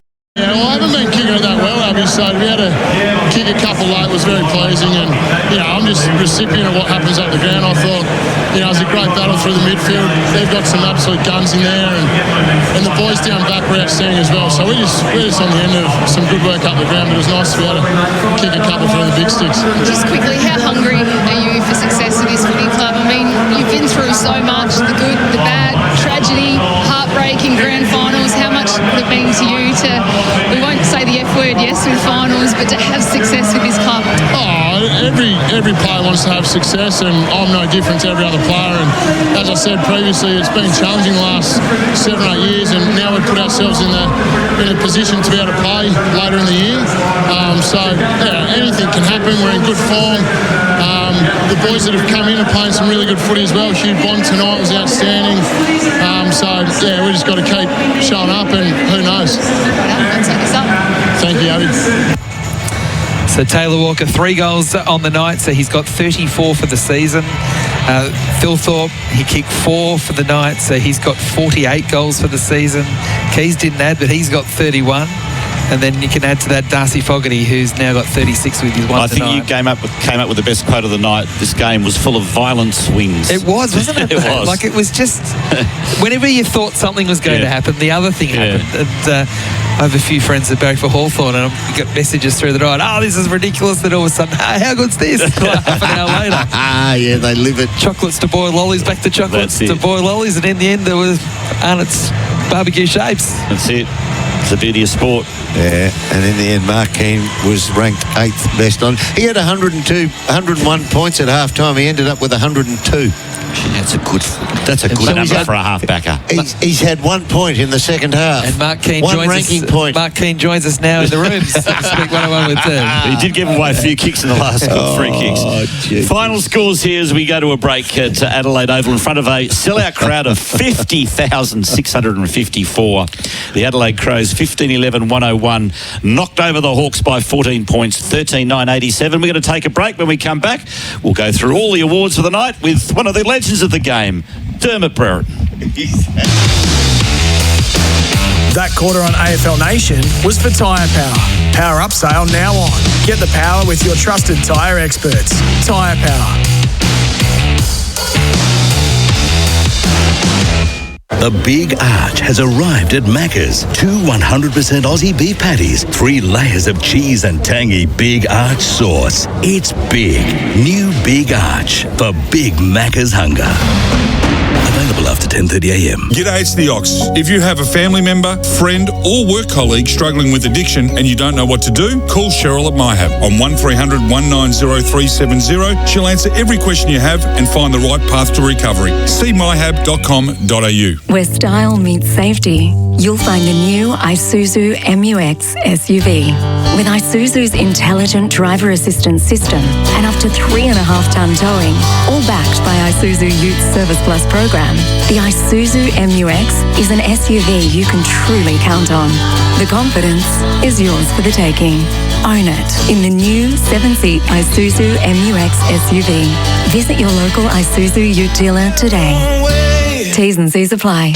After a new work ute, the 100% electric Ford F-150 Lightning 4x4 has arrived at Sustainable Vehicle Solutions, your Victorian electric vehicle specialist. With a range of 500 Ks, a 4.5-tonne towing capacity and 1,000 Newton metres of torque, the F-150 Lightning is built to withstand the toughest conditions in Australia. Experience it for yourself. Book a test drive today at sustainablevehicles.com.au. Kicking off a project. What you gonna do? So many moving parts and only one of you. Why don't you just coax it? Every project sing. Yeah, make it sing. It's coax in your corner. Make sure you're looking for anything. Why don't you just coax it? Visit coates.com.au. If I asked you to go outside now, grab a shovel and hack through your internet or water connection, would you do it? Of course not. It'd cost you a fortune to fix, plus being without internet or water for hours or days would drive you mad. Yet digging without searching before you dig online first is a gamble. Or worse, if you strike a gas or electricity main. Before every job, search before you dig online every time. And never dig blind. I'm going to go to the toilet and grab some more beers. Pause it for me? No way, mate. We're not pausing live sport. If he kicks this, we're in front. Nah, it'll be all right.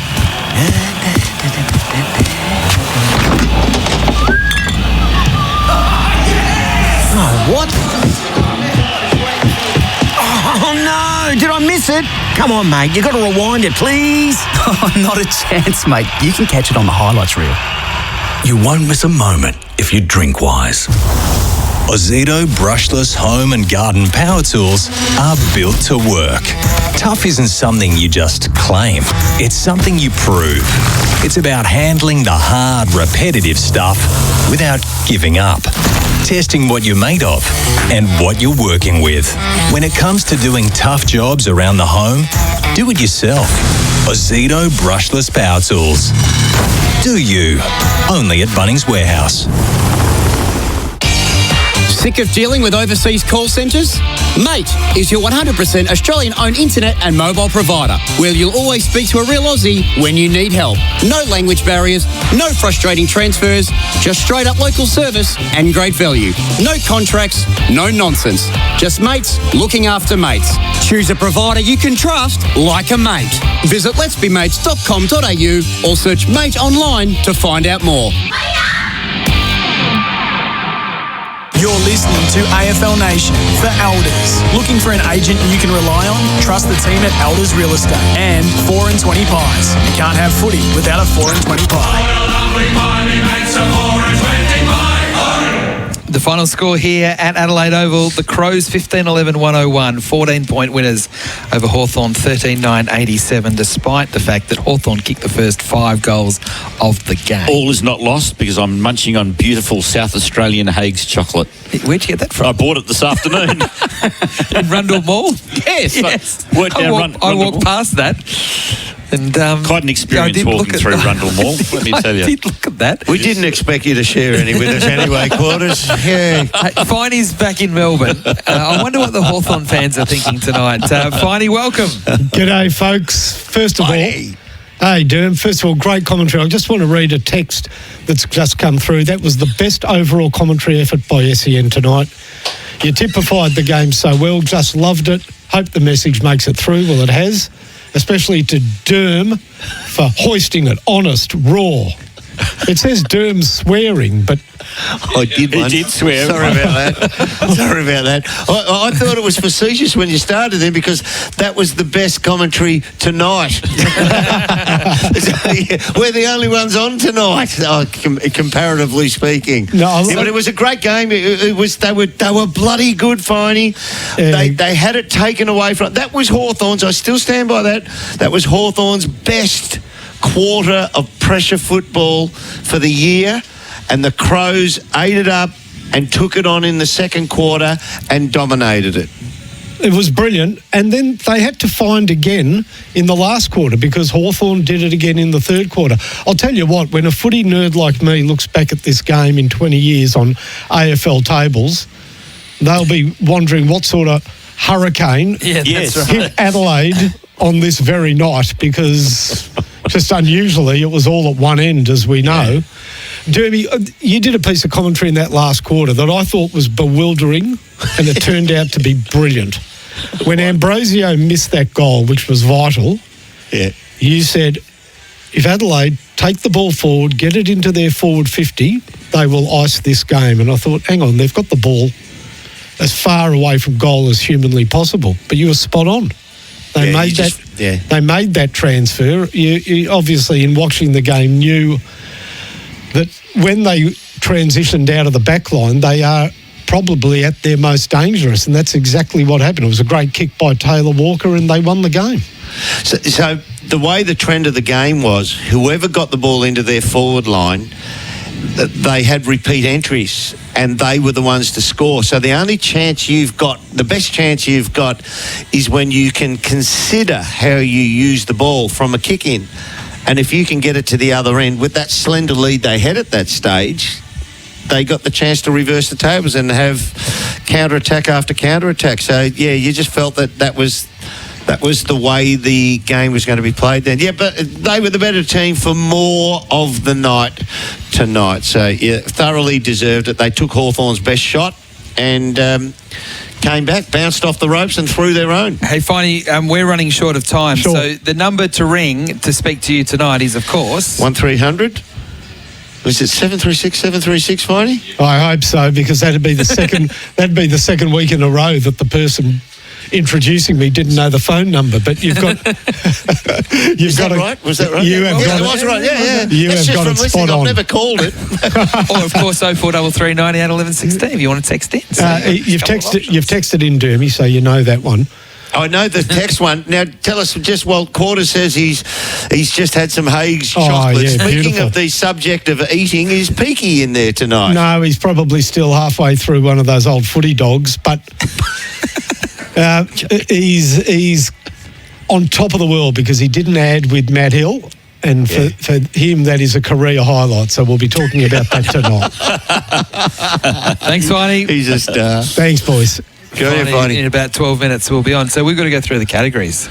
Let's go through these as quickly as we can because we've had the celebrations in the Rose Satoba Brothers funerals, celebrating lives every day of the year. The toughest of the day, Derm, for Truckline. For your truck and trailer parts, visit truckline.com.au. Toughest. Yeah, and losing side, but I just thought Battle repeatedly put himself time and time again in the line of traffic. He started off in the first quarter. But he actually played a really, really good game. Josh Battle, I thought he was fantastic and brave in the air. The tackler of the game for Bar Crusher Boats, Australia's ultimate fishing weapon, was Jordan Dawson because he had 12 more than anyone else. Yeah. We'd think of him as the beautiful kicking and the goals, but 12 tackles tonight. So Berry had 5 at halftime, 4 in the second half. Yeah, he had 9 himself. An unmissable moment for Drinkwise. You won't miss a moment if you Drinkwise. There was plenty of them. Oh, there was stacks of them, wasn't there? The Isaac Rankin, the last goal that he kicked, when the he third goal, pushed his opponent Blake Hardwick, who is stiff opposition, really stiff and hardened as a backman, and he worked so hard to move him away from the ball and then snapped across his body from a tight angle. The game-sealing moment for Loctite, fast, strong and reliable adhesives that go beyond the bond. Taylor Walker's 2 goals probably was it was the 2, wasn't it? Yeah, that kick from 49 metres, 1 metre in from the boundary line, what a great goal. Loctite adhesives beyond the bond. Stats-wise, for Milwaukee Tool Redemptions, now on at authorised retailers, it's quite a low possession night tonight. Yep. So D'Ambrosio had 25, Amon 23, Impey and Battle 22.